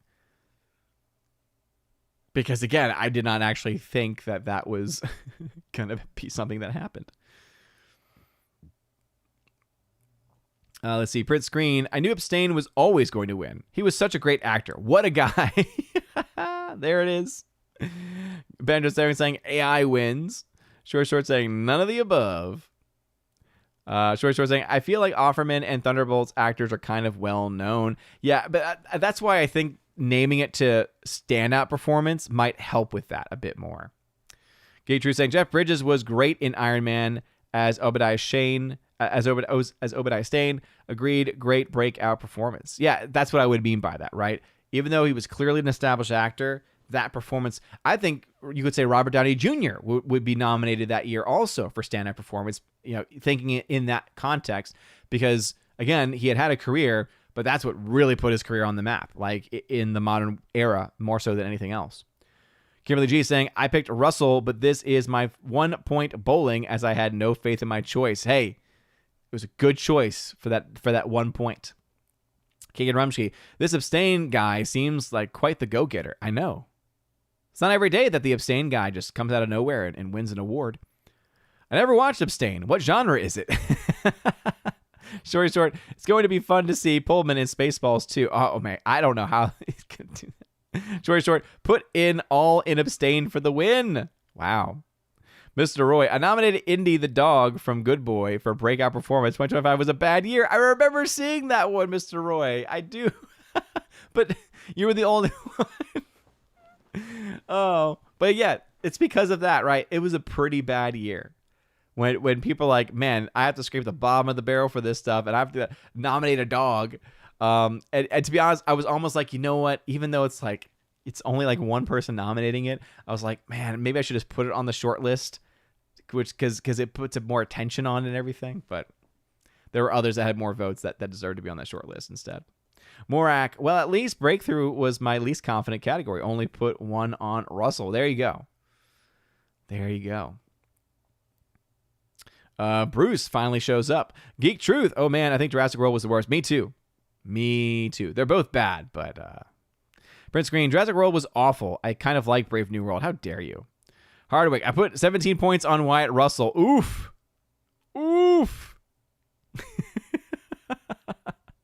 Short. All zeros is kind of a perfect score in a way. I mean, it kind of means that you had to have chosen to get everyone wrong, which means you actually knew everything. Geek Truth, my pun went over your head. I said Obadiah Stane in reference to Abstain. Maybe it was just a bad joke. Oh, see, it was context. I thought you were still referring to the breakout performance, possibly changing it to standout performance. And I was like, that actually would have made a lot of sense. But okay, that makes more sense. Let's see. Hardwick says, now I'm at 6 out of 11 with 88 points. I only put 6 points on Brave New World. Dang. Prince Green says there. Say what you will. Those other award shows wouldn't have given Abstain the award. This is very true. But let's be fair. They did give the award to the wrong person so that the persons who are in charge of the producers of that movie would then say, hey guys, there was a mistake. We didn't win. They won instead. If y'all remember the Moonlight year, good Lord. But yeah, they don't have the Abstain winning, okay? Hardwick, have you watched Good Boy? If so, what did you think of it? I have not seen it yet. And again, I'm still dragging my feet on it. Just the genre in general. I know it's not like other films that I typically don't like from that genre, but yeah. More so a time thing. I've been trying to catch up. I finally watched all of One Piece Season 2 the Netflix live action season 2. And overall, it was good. It was fine. I don't think I liked it as much as the first. The last few episodes, especially when they focus so much on that like reindeer creature, I just, Chopper, I don't know. I didn't really like it. I thought something was kind of off about it. But everything else I really enjoyed, especially the bonding between the crew and everything. So very much looking forward to the next season. But I've been watching a lot of shows trying to catch up. And then, of course, schoolwork more recently. And then even before then, Arc Raiders was really a big part of my life for a while time. Still is, but definitely have been not picking it up this weekend because I have just so much other work to do. And that thing, you can be like, oh, yeah, one more game, just one more. Hey, guys. Yes, indeed.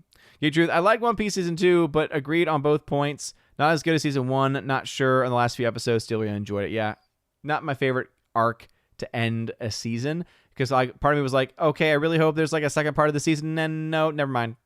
Guess we gotta wait. Guess we gotta wait. All right, let's head back into the show, everybody. So again, congratulations to Captain America: Brave New World for having the worst story of the year. All right, next category is Most Iconic Film of the Year. A pretty big category.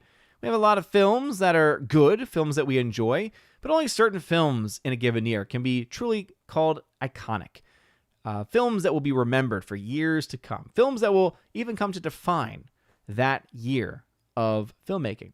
And so this year, we have these nominees: Warfare, F1, Frankenstein, Weapons, and Sinners. A very solid group of movies here. As you all know, I'm not a big fan of Sinners. Weapons, I think the ending kind of ruins it for me, at least. Frankenstein has its moments, but overall, F1's great. Warfare, phenomenal. My favorite movie of the year. But all of these, I think, have a reason to be here, because Sinners, despite the fact that I don't like it, many others don't like it, it clearly had a huge impact. The box office for that film was gigantic. Lots of people ended up watching it. So again, iconic, I think, definitely fits that movie. Weapons, similar story. Start off small, but word of mouth really helped that thing do a lot of business. And overall, the film was good, but again, a little too much in certain areas. Frankenstein, similar idea. It's a retelling of Frankenstein done in a very compelling way. One of the better Guillermo del Toro films of the last few years.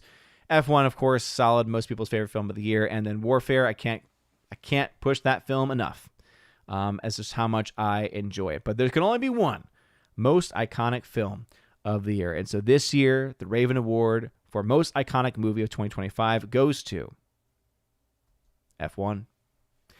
Congratulations to F1. A lot of people, definitely fans of this movie. It was on the top of most people's list. And interestingly enough, though, this was not as much of a runaway as I thought it was going to. Going into this year's Ravens, I thought, okay, F1's just going to sweep everything easily. And in some ways, right, we've seen it's won a few awards here. But when you break it down, it only captured 26% of the vote. It only captured 26% of the vote. Frankenstein, surprisingly, captured 22.5%. Was only a few votes behind. And then Warfare was only about a point behind where Frankenstein was, with 21.25% of the vote. And then even Weapons was still up there with about 18.75% of the vote. But still, F1, definitely the clear winner here. But still, Frankenstein almost put up a fight. Warfare even got into it towards the end. But F1 doing very, very well.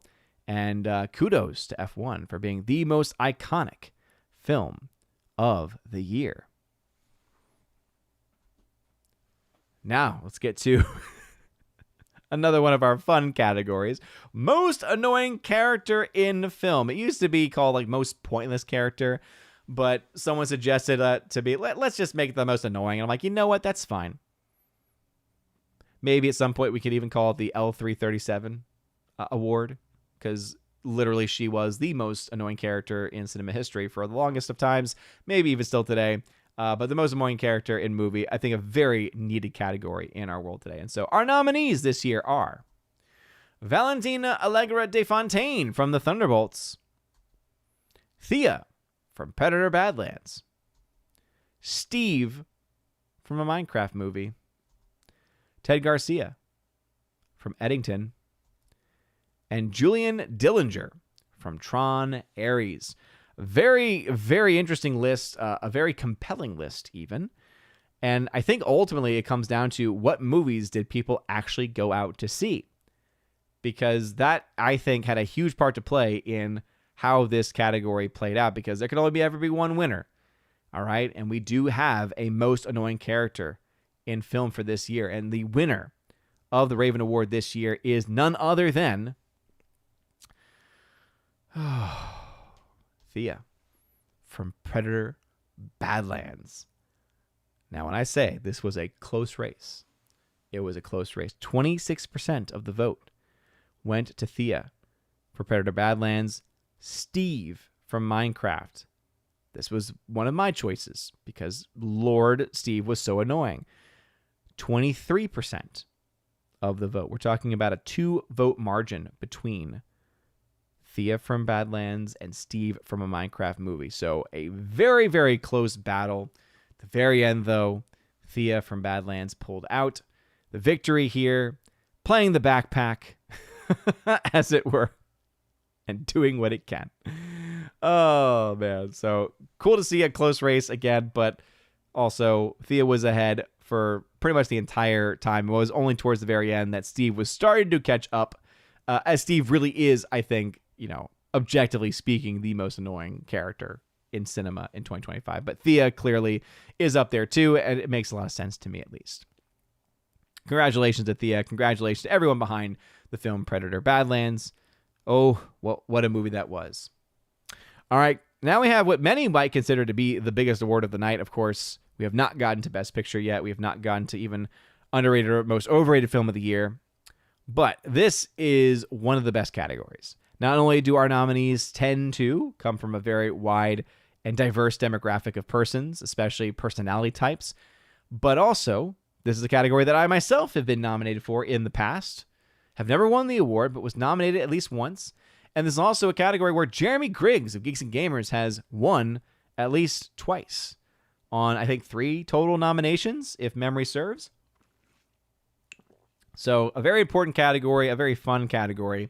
So let's go ahead and get started. Our nominees, once again, for Shill of the Year are Nick from Echo Base Network, Shad M. Brooks, James Gunn from James Gunn's Superman's James Gunn, Chris Stuckman, Stuckmanized by his own ego, and Chris Gore, someone who I'm a big fan of and I don't find to be a shill at all, but hey, he got put onto the list nonetheless. This was the list put together by you, the people. So, yes, I keep saying, I don't know what Nick from Echo Base Network said, but apparently he had a whole rant about one particular movie that put him on a lot of people's list. Shad M. Brooks, again, I love Shad. He does have some pretty bad takes sometimes, though. And so you think of Twilight, you think of other things. So that one wasn't too surprised, but clearly a group of people were kind of triggered by whatever it is that he said. I think he actually... Was it he that had some positive things to say about Predator Badlands? I forget which one. James Gunn, of course, is the ultimate shill because he literally said that The Flash was an amazing movie. Come on. Chris Stuckman, king of the shills, also, literally sold his career, sold his soul just so that he could make a movie. And that movie ended up not doing all that well, especially when you compare it to some of the other films. In fact, this weekend, we had a film that was made for $500,000 that made $9 million in its opening weekend. Whew. Insane. More about that, though, in the box office breakdown video, which probably won't go live until sometime tomorrow, God willing. But there can only be one shill. There can only be one. Again, this category is so prestigious. All right, some of the biggest names ever have won here. Last year, in fact, we had John Campea, who had been a nominee every year. He was a perennial nominee in this category. He won last year. This year, he was forgotten about. This year, John Campea didn't make the list for the first time ever. But these guys did. And so, we have to declare a winner. We have to declare the ultimate choice. And so this year, the shill of the year is none other than Chris Stuckman. Congratulations to Chris Stuckman. Again, sold his soul, his career, his fans even. Changed the entire dynamic of his channel just to try to get in with the Hollywood types, just so that he could get his movie made.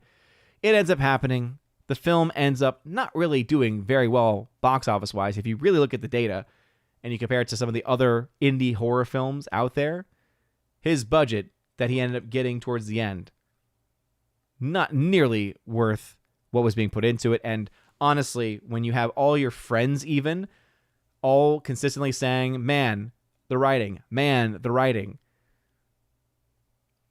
really, really hope at some point he returns to sanity and returns to his roots. Don't think he will, though. It seems his ego has gotten the best of him, unfortunately. But Chris Stuckman, you are our shill of the year. Congratulations, Chris Stuckman, shill of the year. I think very well appropriate, very well earned here. He ended up with 43% of the vote, so a pretty staggering victory here for Chris Stuckman.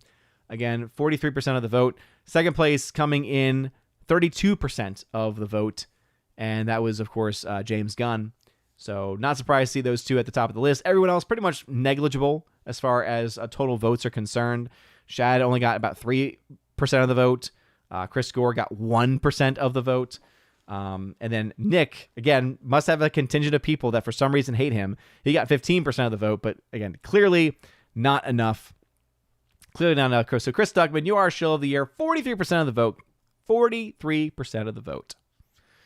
Couldn't happen to a nicer shill. All right, we'll go through this one, and then we'll take another break.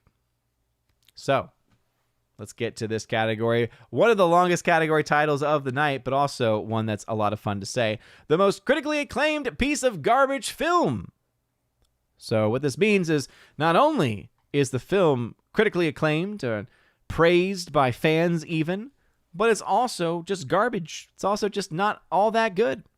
So our nominees are One Battle After Another, Predator Badlands, Sinners, Thunderbolts, and James Gunn's Superman. So, very interesting category here. And honestly, I would say, yeah, most of these films, not very good. Wouldn't say that they were pieces of trash, but hey, this is what the people wanted to see. And so, with all of these things in mind, we have to talk about who won this very prestigious award. Because if you are being critically acclaimed, if you're being critically acclaimed, critically praised, and yet your films also just doesn't really pass the sniff test, as it were, you got problems. And so our winner, of course, is none other than, by a whopping 51% of the vote share, by the way, One Battle After Another. Congratulations once again, One Battle After Another. One Battle After Another. It's on a roll tonight, guys, with these negative categories here. But 51%, we've seen a lot of other categories with a lot of other big splits. Not so much with this category here. Clearly a victory for One Battle After Another. Again, 51% of the vote in for most critically acclaimed piece of garbage movie. Again, congratulations to all those behind the project. And even though this award, this movie, is likely to get a lot of positive praise tonight at some other award show, the truth comes out here. All right. Thank y'all. Let's go ahead and head back into the chat. As my arch nemesis has now showed up, it seems. And arch nemesis, I'm not going to respond to your questions if they are off topic and just rambling. It is not the show for that. And I gotta keep my voice ready for the show. Short saying, abstain. I see what you did there. Okay. I needed it spelled out for me just like that. Appreciate it. Gay Truth. Yeah, I think it was just underwhelming as an ending to the season in regards to One Piece. Yeah, I definitely think so. Prince Green, seeing weapons parodied in the new Scary Movie trailer was really funny. I didn't get to see that, but that sounds good. Short saying, iconic is a high bar for 2025. That's very true. I think the right movie won. I think F1 definitely can fit that bar. But yeah, that's a tough one. Short saying, oh wow, and upset with F1. I assumed Warfare or Sinners. Yeah, I mean one would suspect that potentially, right? But yeah, F1. Remember, F1 was the movie that most people saw. So a lot of people also saw Warfare, and some people saw Sinners too. But F1 was the film that most people were actually able to go out and see and enjoy. So let's see. Harvey saying, I'm at 7 out of 12 with 100 points. I put 12 points on F1 for this category. There you go. Gandalf, Kimberly G saying, I just lost 22 points. Hey, never say never. It's not over till it's over. It's a lot of points, but sounds like you were having a pretty good night so far. Alrighty, let's see. Short saying, Thea is hot though. Come on. Ardwick, I'm at 7 out of 13, still at 100 points. I thought Steve would win. I thought so too, but apparently not. Keegan Rumsky, can you imagine having something on your back all day that just nags you? I mean, that's a great point. Prince Green, honestly, if Anaconda came out sooner, that should have got some nominations. Everyone but Paul Rudd was super annoying in that movie. Yeah, I guess, yeah. Was Anaconda technically a 2025 release? Yeah, I guess so. Short, Jeremy won for Mario. Yeah, I'm pretty sure it was his whole defense of Mario. That, and then he was anything Nolan also. He goes on to defend. Slicer saying, just so long as John Campea gets nominated again and loses again, it is a tradition. Yes, this is very true. But yeah, last year he got nominated and won for the first time and only time. Chris Gore done dirty. Wow. Again, I did not nominate him for that. Some shills are clearly heroes, not zeros, says Banjo Sandwich.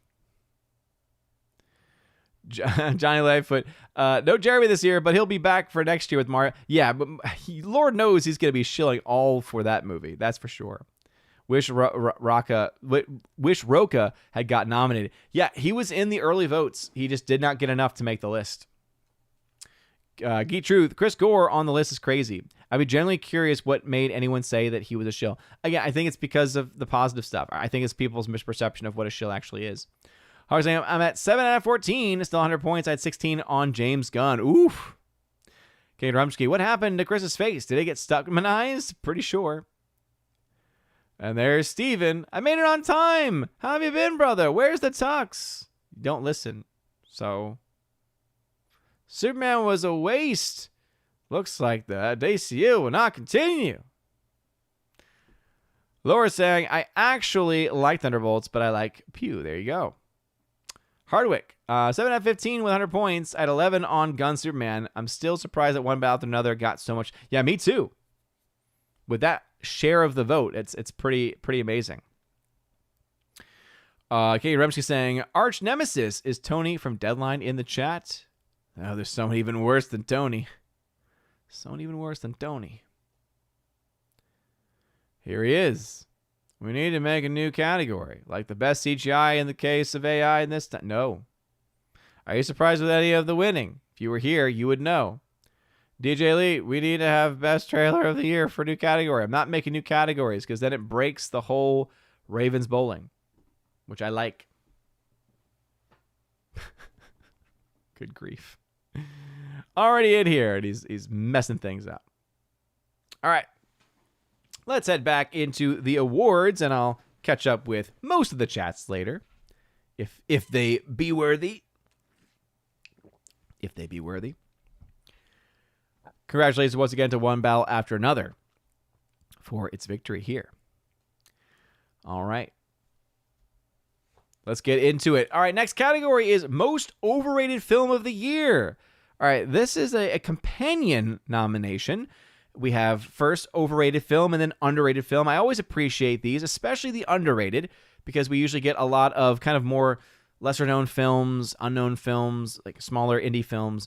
But then you also get to have fun because ultimately there's a lot of movies that get a lot of praise, a lot of attention, and in many ways just vastly overrated. But the nominees this year are Sinners, James Gunn's Superman, One Battle After Another, Thunderbolts, Fantastic Four, First Steps, interesting here in that Captain America Brave New World did not get in, but Fantastic Four First Steps actually got in.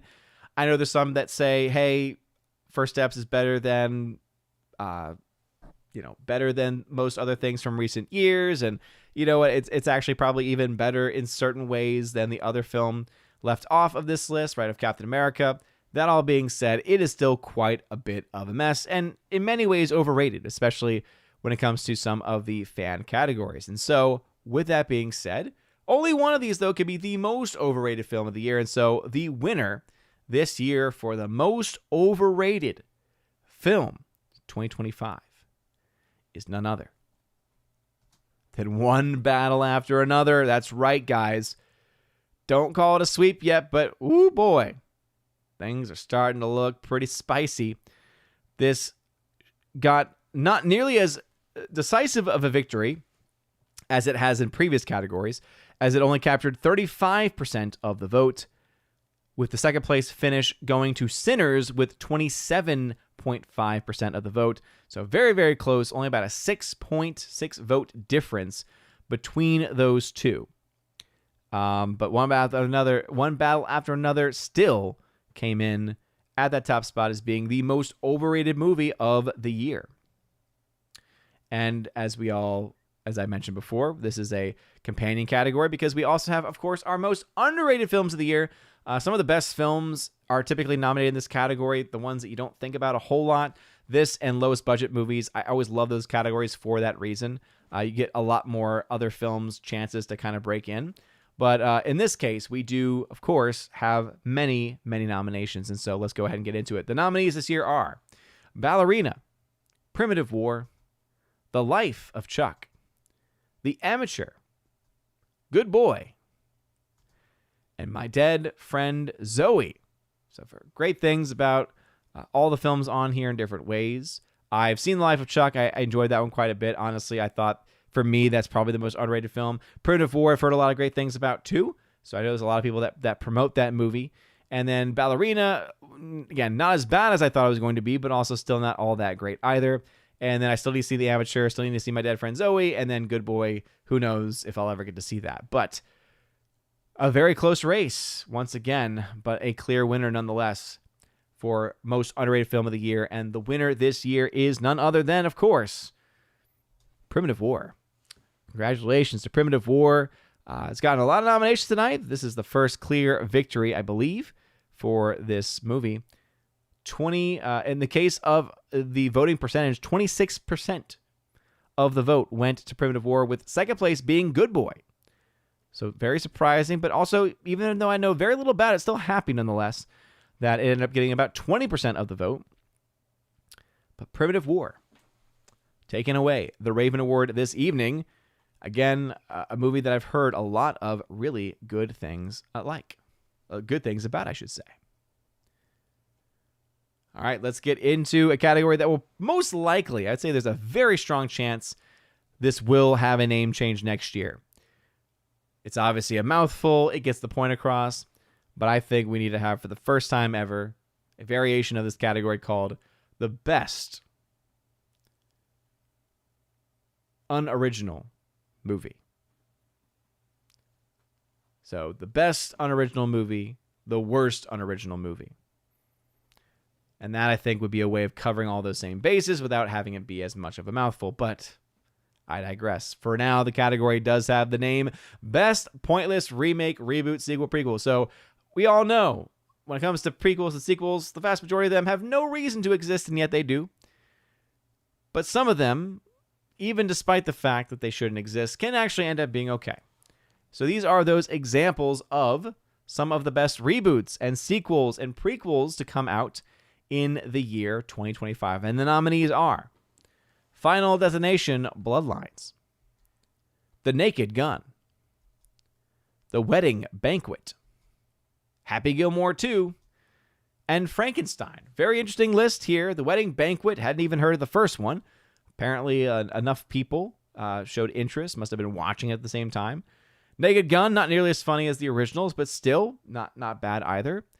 Final Destination Bloodlines, of course, we've seen this film win before. Happy Gilmore 2, much better than expected. Still not great, but much better than expected. Probably one of the more better handled let's do this in our old age movies, which, again, tend to not turn out all that well. This one actually did. And then Frankenstein, of course, we all know, right? It's a readaptation of an ancient story that's been done countless times and was still able to capture the audience in many, many ways. But there can only be one winner. And so our best unoriginal movie of 2025 is none other than Frankenstein. Congratulations to Frankenstein. Very, very well earned. Obviously one of the heaviest hitters in that category, but did have a little bit of competition. It got 36% of the vote, where the second place choice, Final Destination, got 26% of the vote. So a split room, as it were, in those ballots, but we'll see. We shall see. Congratulations to Frankenstein, though, and well done. All right, that was the best. All right, it was the best. It was the best of times. It was the worst of times. Now talking, of course, about the worst unoriginal movie to come out in 2025. And so the nominees this year are Snow White. First time seeing that movie on this list. Very surprising that movie slipped off the radars of the vast majority of people because no one really nominated it except for this one. Captain America, Brave New World. Jurassic World, Rebirth. James Gunn's Superman. And Tron Ares.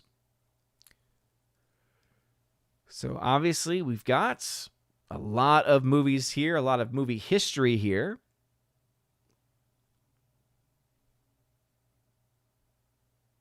And sorry, my mind just went blank. It's been a long day already. Gosh. Oh man, that was bad. Anyway, lots of bad movies this year, lots of bad unoriginal content this year, but only one could be the absolute worst, and this is one that I'm happy to say. I'm just saying, I was so happy that it was a decisive victory, okay? It was a decisive victory. And so the winner this year, and yeah, all of them are terrible. These are all awful. So just to be nominated is in many ways a very good sign of how the audience here has some good taste. But there can only be one winner. And so the winner this year for the worst unoriginal movie is, of course, none other than Rachel Zegler's own Snow White. Congratulations, Snow White, with 51% of the vote share. Second place being at only 18% of the vote share.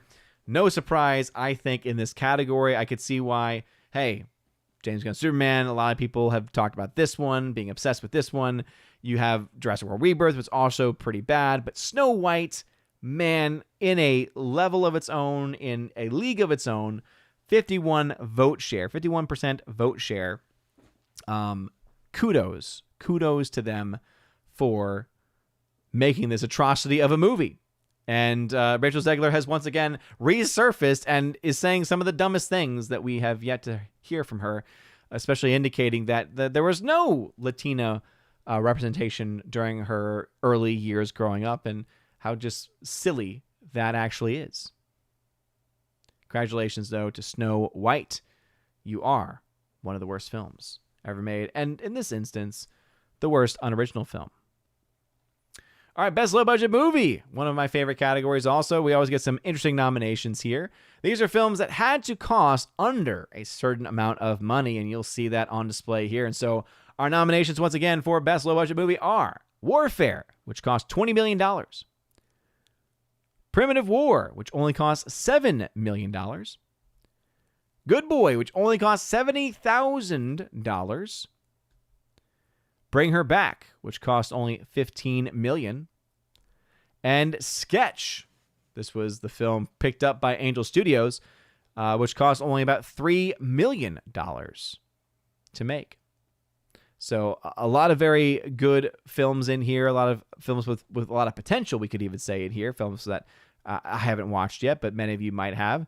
And clearly there was a lot put into it. It just shows you how any studio can take something very, very small and work with it. They might have to buckle down. They might have to reduce their numbers. They might have to work outside of their comfort zones. But ultimately, One does not need 100, 150 million to 200 plus million dollars just to be able to make a movie. And I think all of the people in here show exactly how that happens. And think about how much visual effects have to be used and how much effort needs to be put into puppeting anything. I mean, just think about that for a moment when you think about films like Sketch or Primitive War or others, right? Even if it's using CG, the fact they're able to do so much with so very little is really, really impressive.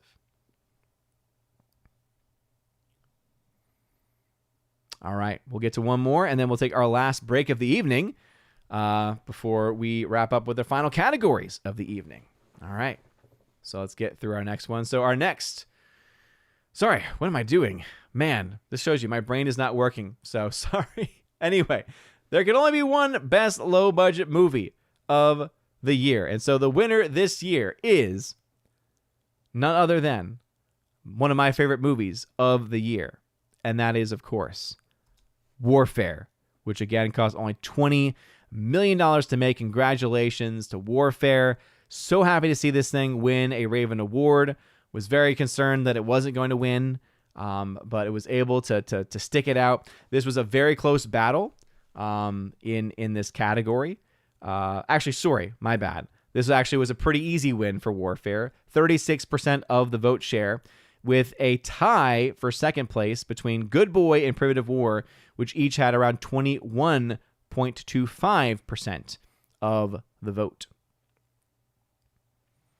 So, yes, very, very good list of movies there. A great use of money all around.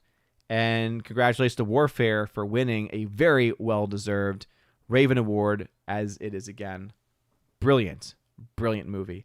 Highly recommend it. Again, not a film for the faint of heart, not a film that you can watch at any time, but still good nonetheless. All right. Now we'll get to another category, and then we'll end into our last break. So anyway, best story in film. The nominees this year are Sovereign, Warfare, F1, Frankenstein, and Weapons. Interesting mix. Films like Sovereign coming in again. Nick Offerman got nominated earlier, but the film itself got nominated for story. Weapons got nominated for story here also. So definitely a fun group of movies here. But only one can be said to have the best story out of any of them.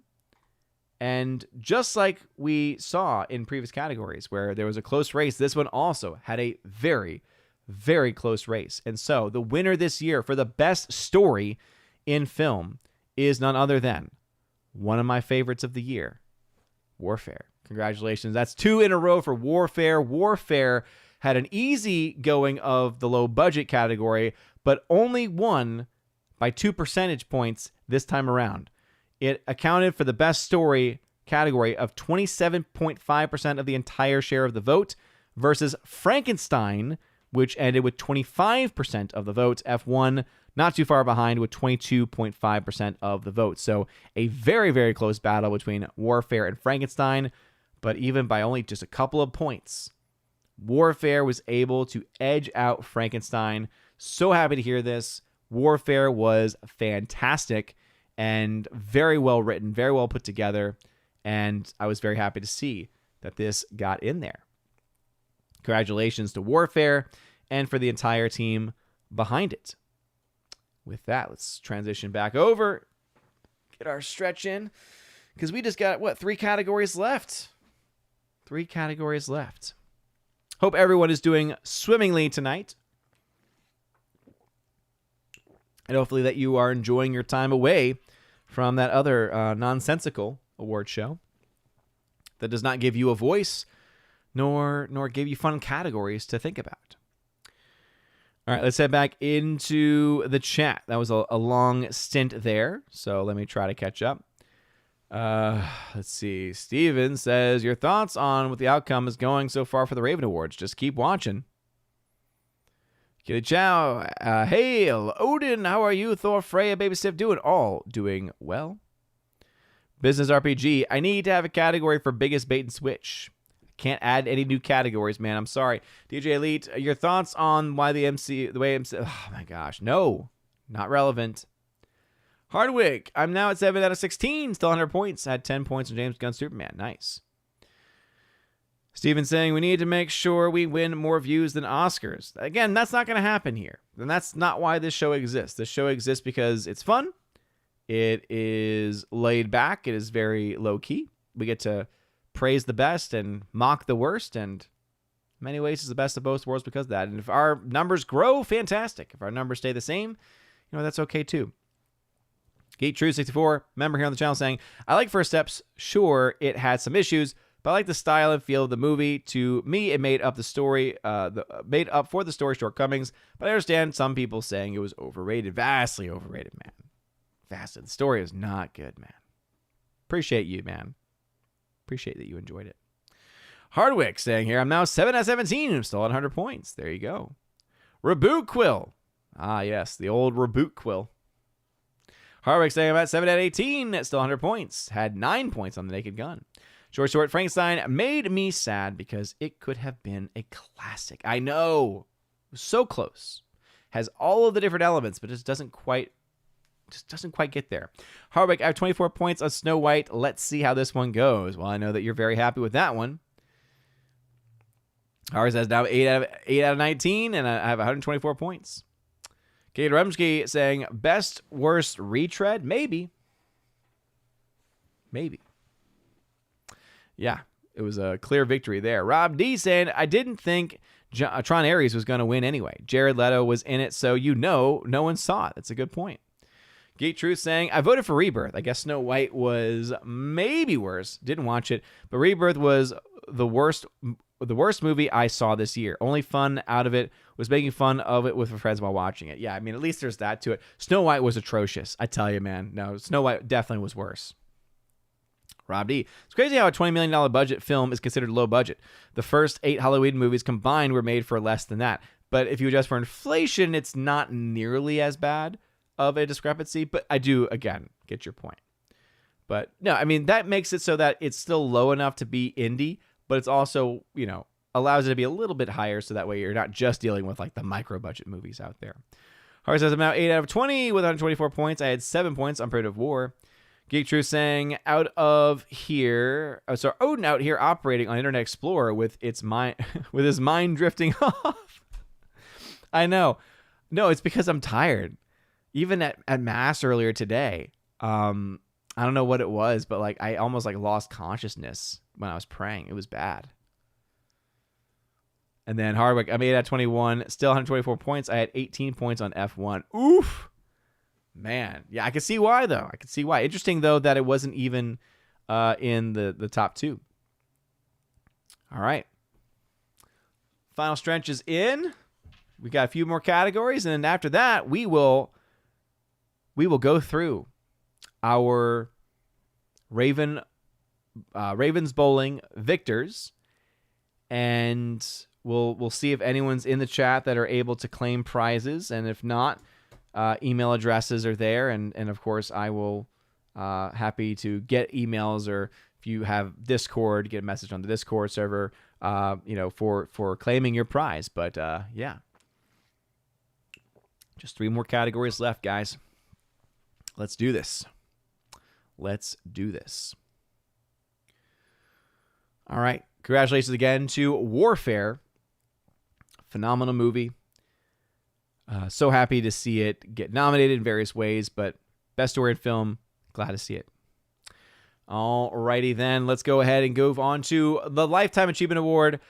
This is an award that has always meant a lot to me. Over recent years, it's been a way for us to kind of have a mini in memoriam, as it were, where a lot of people who have passed away are able to kind of get a lot of attention, which is always good to see.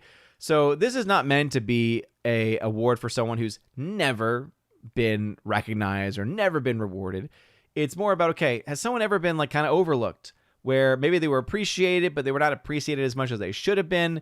And, who has had a great career, and who especially this year deserves a special kind of love. And, because we had a lot of people who lost their lives this year, this is probably one of the best list, one of the best casts of characters that you could have as far as human lives and the impact that they had in their work. So without further ado, here are our nominees for our Lifetime Achievement Award. They are Gene Hackman, Tony Todd, Ozzy Osbourne, Graham Greene, and Kari Hiroyuki Tagawa. That last one especially gets to me because I don't remember it being covered initially back in, December. He was the grandpa from Johnny Tsunami. Of course, everyone else knows him from the 90s classic Mortal Kombat as Shang Tsung. But a great actor, a great character actor as well. And someone who is going to very much be missed. And again, everyone on this list, I think, people could have very kind words to speak to. In this one, it was, I guess you could say, a bit of a battle. It was a very interesting dynamic, though, to be honest, with who was up there. But we do actually have a clear winner here. And the winner of our most overlooked person, and really a Lifetime Achievement Award as well, goes to someone who has already been featured in some way earlier this evening. And that, of course, is none other than the late and great Tony Todd. Congratulations to Tony Todd for winning our Lifetime Achievement Award for our most overlooked award. May perpetual light shine upon you. For the mercy of God, may you rest in peace. And yeah, a battle right here. It was between him and Gene Hackman. Gene Hackman, obviously, very popular. A lot of people were pushing for him, but ended up being 29% of the vote for Tony Todd, 24% for Gene Hackman. So again, only about 4 points difference between those two. And obviously, both would be phenomenal picks for this category. Tony Todd, I think, fits this one maybe just a little bit better because he was still working, and because we have especially that last big line of his from Final Destination. And I think that it's all just very suited together and very appropriate. So again, we pray for all of them, but shout out to Tony Todd. Great nomination, great nominee here, but especially a very strong winner as well. So Tony Todd, thank you for being amazing in your career. And again, may perpetual light shine upon you. All right. We're at our last two awards of the evening, everybody. So this is one of the big daddies. This is what we consider to be our worst film of the year, but we have a very special name for it because it really encapsulates the horribleness, the awfulness of these movies. These are the worst of the worst, and when you think of the names listed in the title of this, you can understand and think the same exact thing because they are connected to so much garbage and so many bad things. And so here are our nominees once again for the Kathleen Kennedy, Rian Johnson, and Zack Snyder Award for Excellence in Crap World Building. That's right, the excellence in crap world building. No one can do it better than Kennedy, Johnson, and Zack Snyder. Snyder's name, of course, only added recently in the last couple of years to this prestigious category. And this year, in order to allow for a bit more, since, as we all mentioned, this was a tough year for movies. This was a very tough year for movies, which means very few, as far as the really good movies are concerned, a whole plethora of bad movies. And so we did extend this category out. We did not do the ranked choice voting like we do for the Best Picture, but still, lots of opportunities. And so let's talk about some of the latest, some of the worst movies to be released in 2025. And the nominees are James Gunn's Superman, War of the Worlds, The Electric State, G20, The Cleaner, or just Cleaner, Snow White, One Battle After Another, Mickey 17, and Avatar, Fire and Ash. Very happy to see Fire and Ash on this list. Make it in there. Mickey 17, a film a lot of people had forgotten a lot about, but was definitely a disappointing movie. Very bad in different ways. War of the Worlds, of course, most people consider that to be the worst in the year. Cleaner, not given that much more praise. D20, garbage. No, again, all these films in their various ways are pretty awful. very happy to see these movies make it onto there in, I would say, almost a perfect list, and again, perfectly encapsulates just how bad the year for cinema really was. But only one of these can be the worst. Only one of these can be the bottom of the barrel. Only one of these can be complete and utter garbage.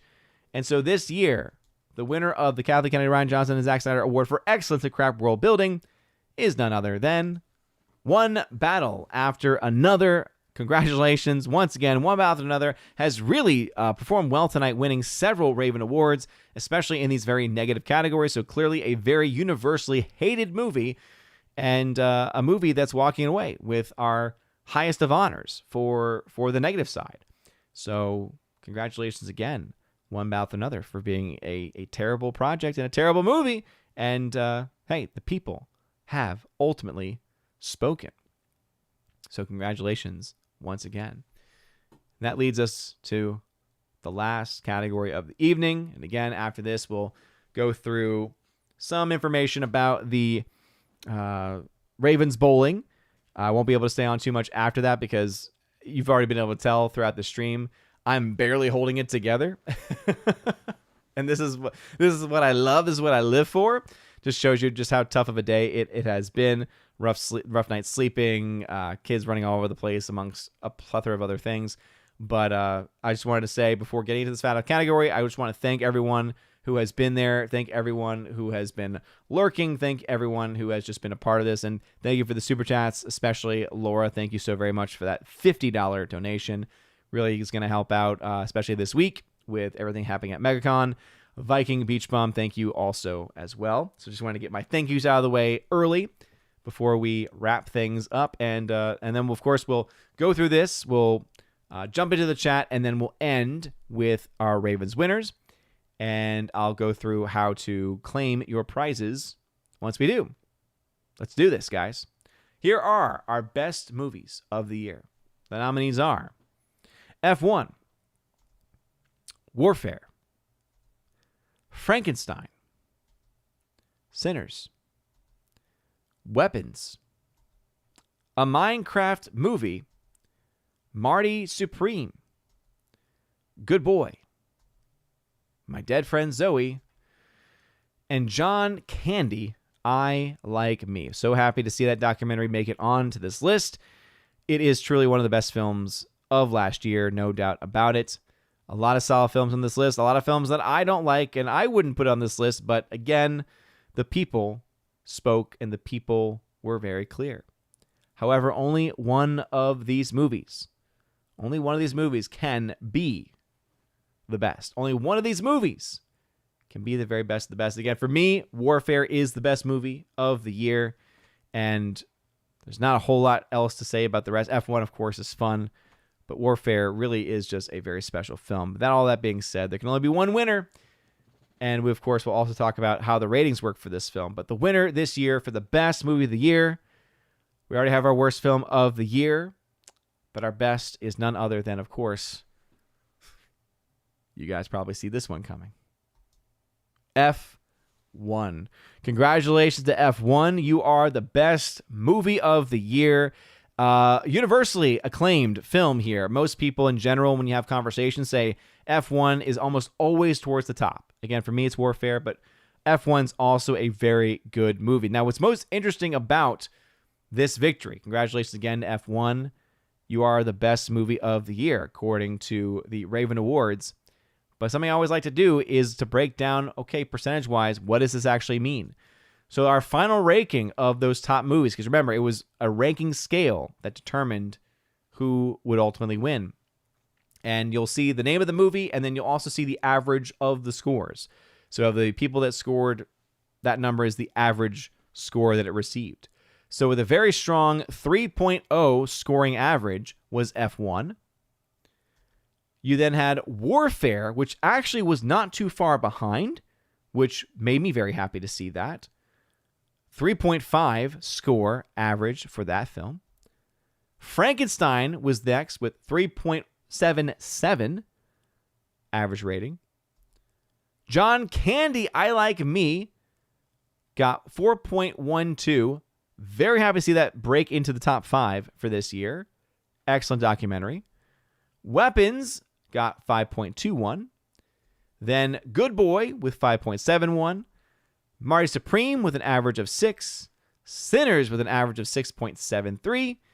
My Dead Friend Zoe with 7.22.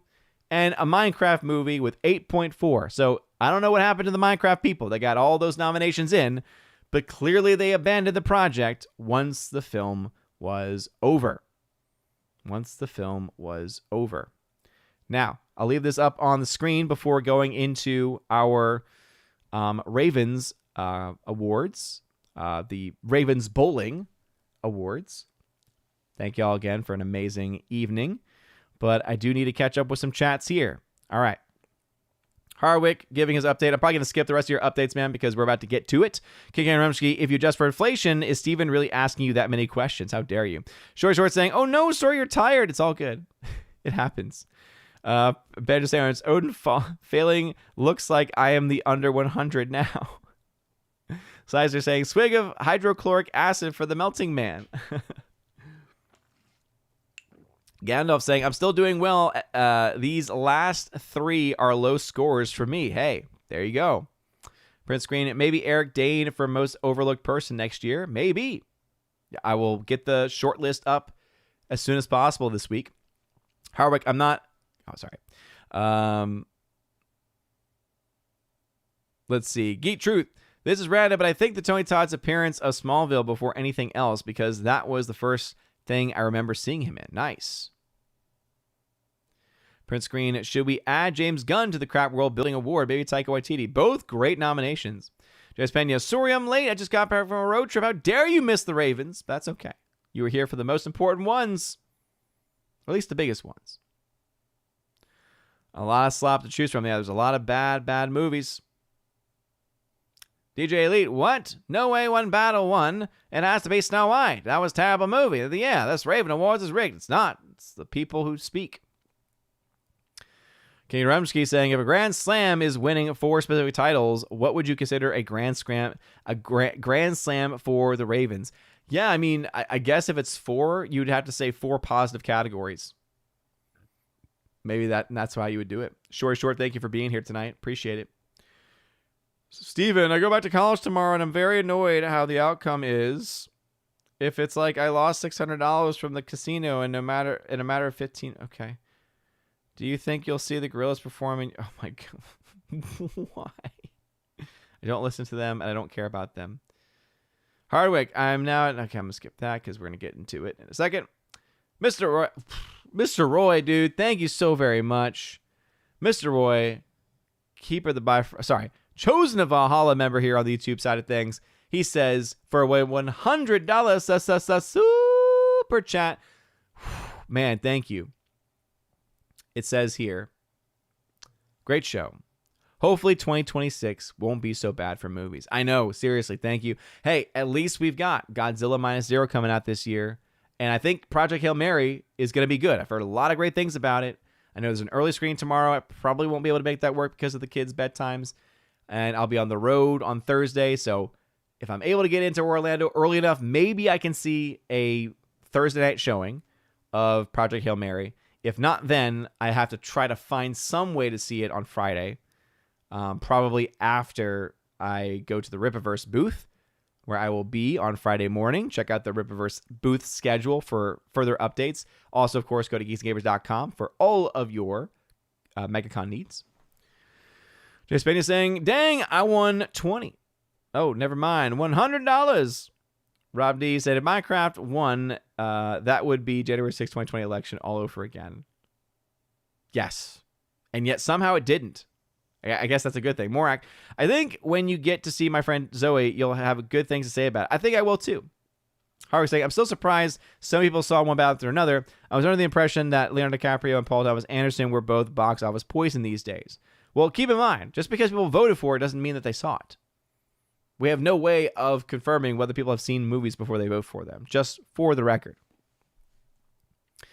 Banjo Sandwich saying, epic fail on bingo, says Banjo Sandwich. Bingo bust, says Banjo Sandwich. Yeah, I remember when I did all the calculations, and I'm like, oh no, Banjo Sandwich. Banjo Sandwich, what were you thinking? Oh, man, oh, man. But yeah, Mr. Roy, dude, you're a legend, man. Appreciate it. First FI seeing it tomorrow. Can't wait. Godzilla minus 0 would be equal. Godzilla. I know. I see what you did there. I see what you did. All right. So, yeah, that's our final ranking. F1, congratulations. But, hey, let's get into some fun award stuff, guys. So, here are the Ravens bowling prizes this year. So, I did this last year. I put them up on the screen because it helps people see them. But I've got a Wild Robot 4K Steelbook. I got Network, which is a new 4K release from Criterion. I've got the Nightcrawler 4K Steelbook. Moon on 4K. To Catch a Thief is a 4K Steelbook. Batman, the complete animated series. You heard that right. And again, this is only for people who filled out the Ravens bowling. I know there's at least one person on here, if he's still listening, who was like, oh, I really want that. It's like, well, too bad. If you were actually here and paid attention, maybe you would have had a chance. And then we also have Double Indemnity on 4K as well. So the way that it'll work is I'll put up the list of people who had our top scores. And if y'all are in the chat, I just need y'all to confirm what choice y'all want. And if they're not in the chat, then I will just mark down to be determined. But anyone who is here, who is on my list of the top 7, because there are 7 prizes, then you will, if you are actually here, get first dibs on what is available. And then I will have to email out those others and say, hey, by the way, you won, but you were not here.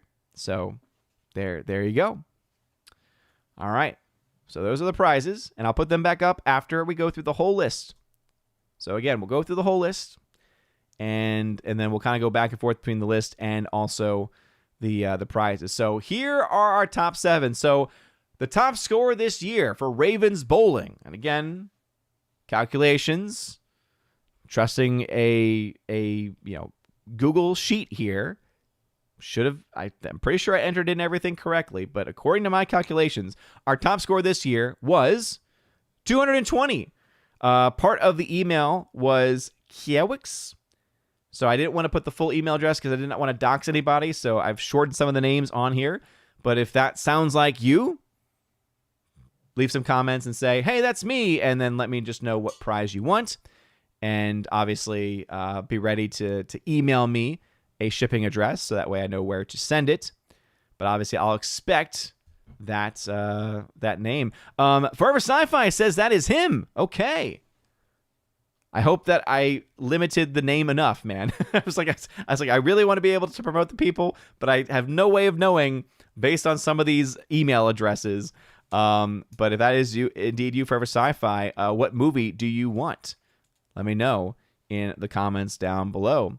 And again, start to think about it. And if you need that list back up, I'll put that up after I get through everybody. So you were the number 1. Number 2 was Mr. Roy. Mr. Roy got 198. 198. Mr. Roy, congratulations. I know that you're in the chat tonight, so you got the number 2 spot there. Number 3 was someone with the name Pena in the name, 192. 192. Kimberly G, you got 4th place with 177. So, yes, you did very, very well tonight, Kimberly G. Then we had someone with the name Minigoon that got 174 points. And then we had someone with the name Peppa with 173. And then rounding off our top 7 was Geek True 64 himself, who got 161 points. So those are our top 7. So I got to know Forever Sci-Fi's in the chats. Mr. Roy, I know, is in the chat. Kimberly G was in the chat as well. Print Screen says Peppa was him. All right, we got Peppa in the chat as well. And guess what? Forever Sci-Fi says, you know what? Boom. Wild Robot. Okay. Forever.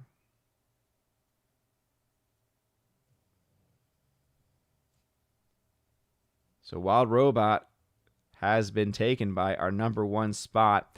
Number 2 is Mr. Roy. So Mr. Roy, boom, he wants Nightcrawler. There you go. He knew what he wanted. Nightcrawler has been claimed. Is Pena. Okay, Jess Pena, I would assume so. You were the only, if you entered in for the bowling, that was the only name with that name in it. Morak is Minigoon. Okay, everyone's here tonight. Oh, this is great. This is great. So, Pena, you get the next choice. So, again, Wild Robot and Nightcrawler have been taken. So, everyone else starts thinking about what else you would want, but Pena is next. Then Kimberly G, then Minigoon, then Peppa, then Geek Truth. Again, everyone's here tonight. Woo! Great. But here are those choices again. So, again, Wild Robot's off the table, and Nightcrawler's off the table. So, Wild Robot and Nightcrawler are off the table as well.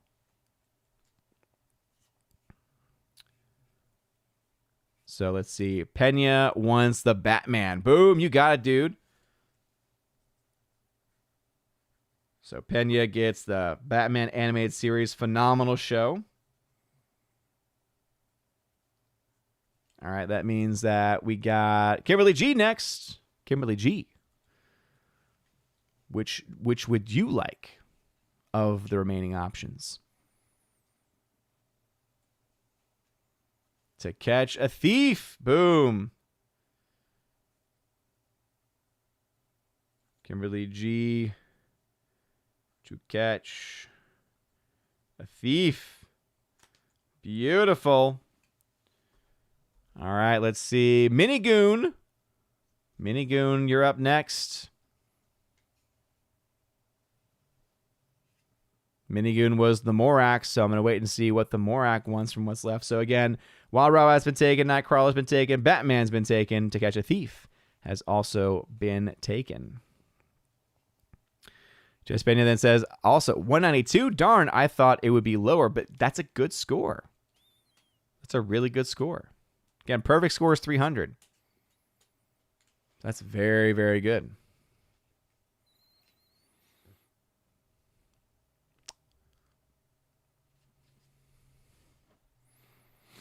So let's see. Waiting on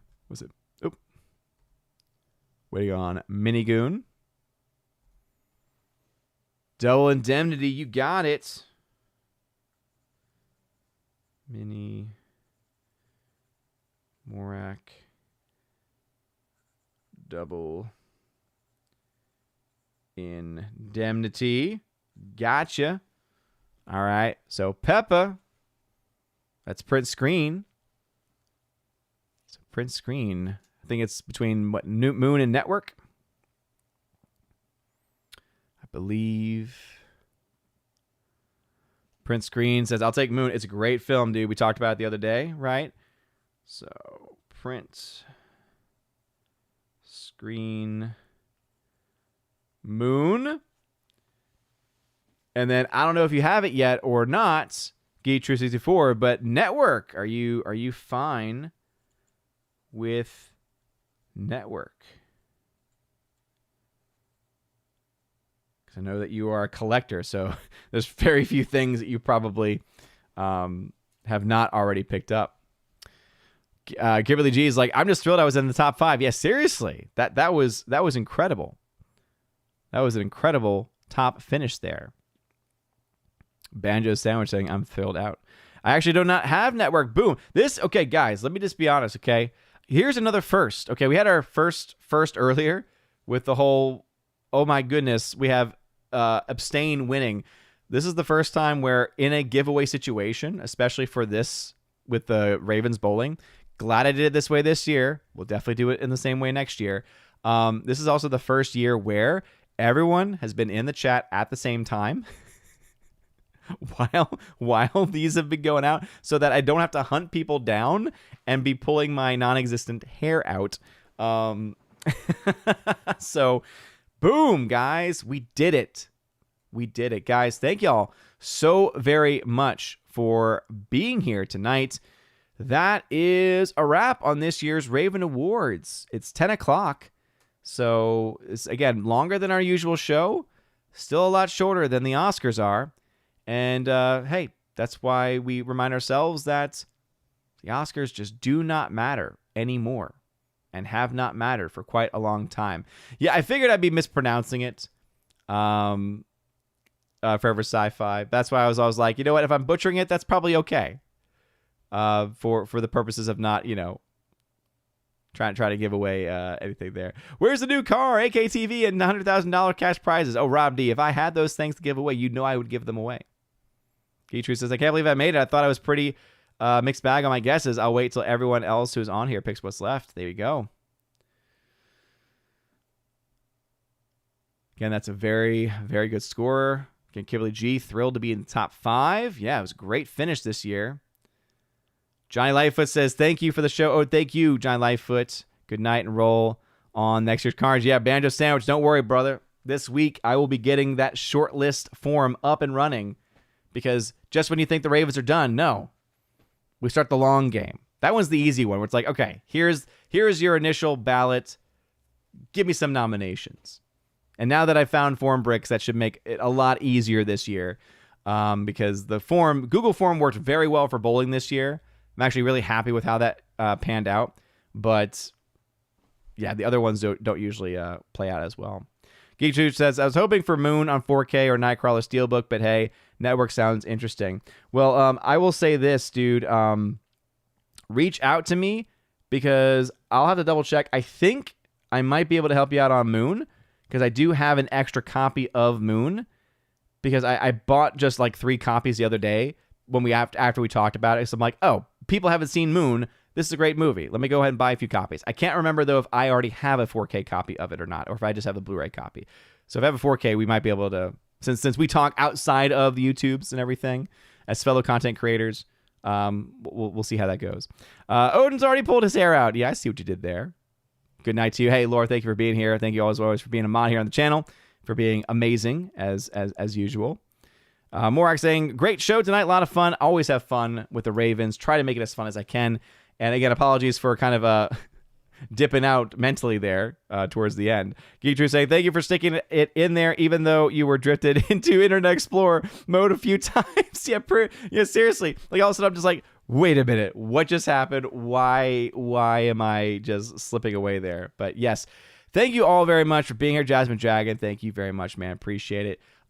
Another great Raven Awards, and thank you to everyone who's made this possible, for all those who put the short list together last year, who also filled out the nomination forms. There's always a lot of forms with the Ravens, who filled out the ballots, but also to everyone who showed up tonight too. This is, again, why we do it, okay? It's for the people who show up, have a lot of fun, and just want to, again, praise the great movies, tear down the terrible movies. That's what we do here as nerds, and again, I thank y'all for your all's patience as well, as I know that I fall behind on so many things, especially during the year, especially as the school year is in full swing.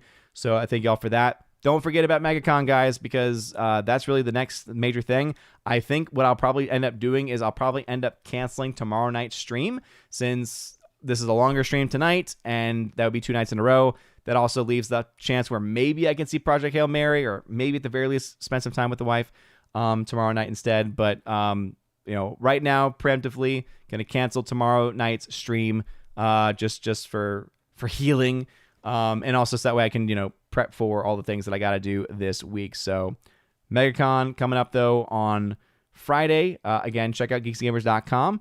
They are constantly updating the article there with the latest information as far as when the panel will be on Saturday. I will not be on the panel, but I will be in that hall, obviously, helping out. And so you can see me there. I will be at the Rippaverse booth at a couple different times. There's one time where it's the whole Geeks Gamers team. That's on Saturday, I believe. And then on Friday, I know I'm with Beardo and Blaine from Criticless. And that'll be a ton of fun.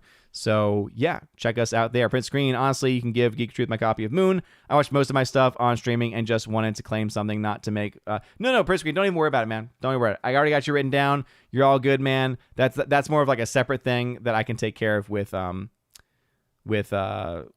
Geek Truth separately. So don't even worry about it, man. Don't even worry about it. Gandalf, thank you so much for the stream. Thank you, man. Print screen, God bless. Good night, all, and God bless you. MegaCon fun. Yeah, thank you, Banjo Sandwich. I will definitely try to have some fun there. And that's why our community is great, because everyone's like, oh, no, you have it. No, you have it. No. Y'all are great. And to those that didn't win tonight, hey, thank y'all for participating nonetheless. This was, I think, one of the highest yields that we've had. I think 12 people in total submitted forms for the Ravens bowling this year. So that was a lot of fun to see that. And stay tuned, guys. We will have the short list for Ravens for the 9th annual Raven Awards next year. Crazy that we're already there. Crazy that we're already talking about the best and worst of 2026. And I can't do that without y'all and without y'all's help. So stay on the lookout for that. You guys are great. You guys are awesome. Have a wonderful rest of your evening, everybody. And I promise I will at some point get the March shoutouts video done. Rat Boy, bro, I haven't seen you so long. I'm so happy that you were hanging out tonight in the chat. Appreciate it, man. Anyway, I love you guys. Thanks for understanding. And as always, God bless. God bless you all. Be safe. And again, thank you for making the Raven Awards once again what it is. God bless y'all.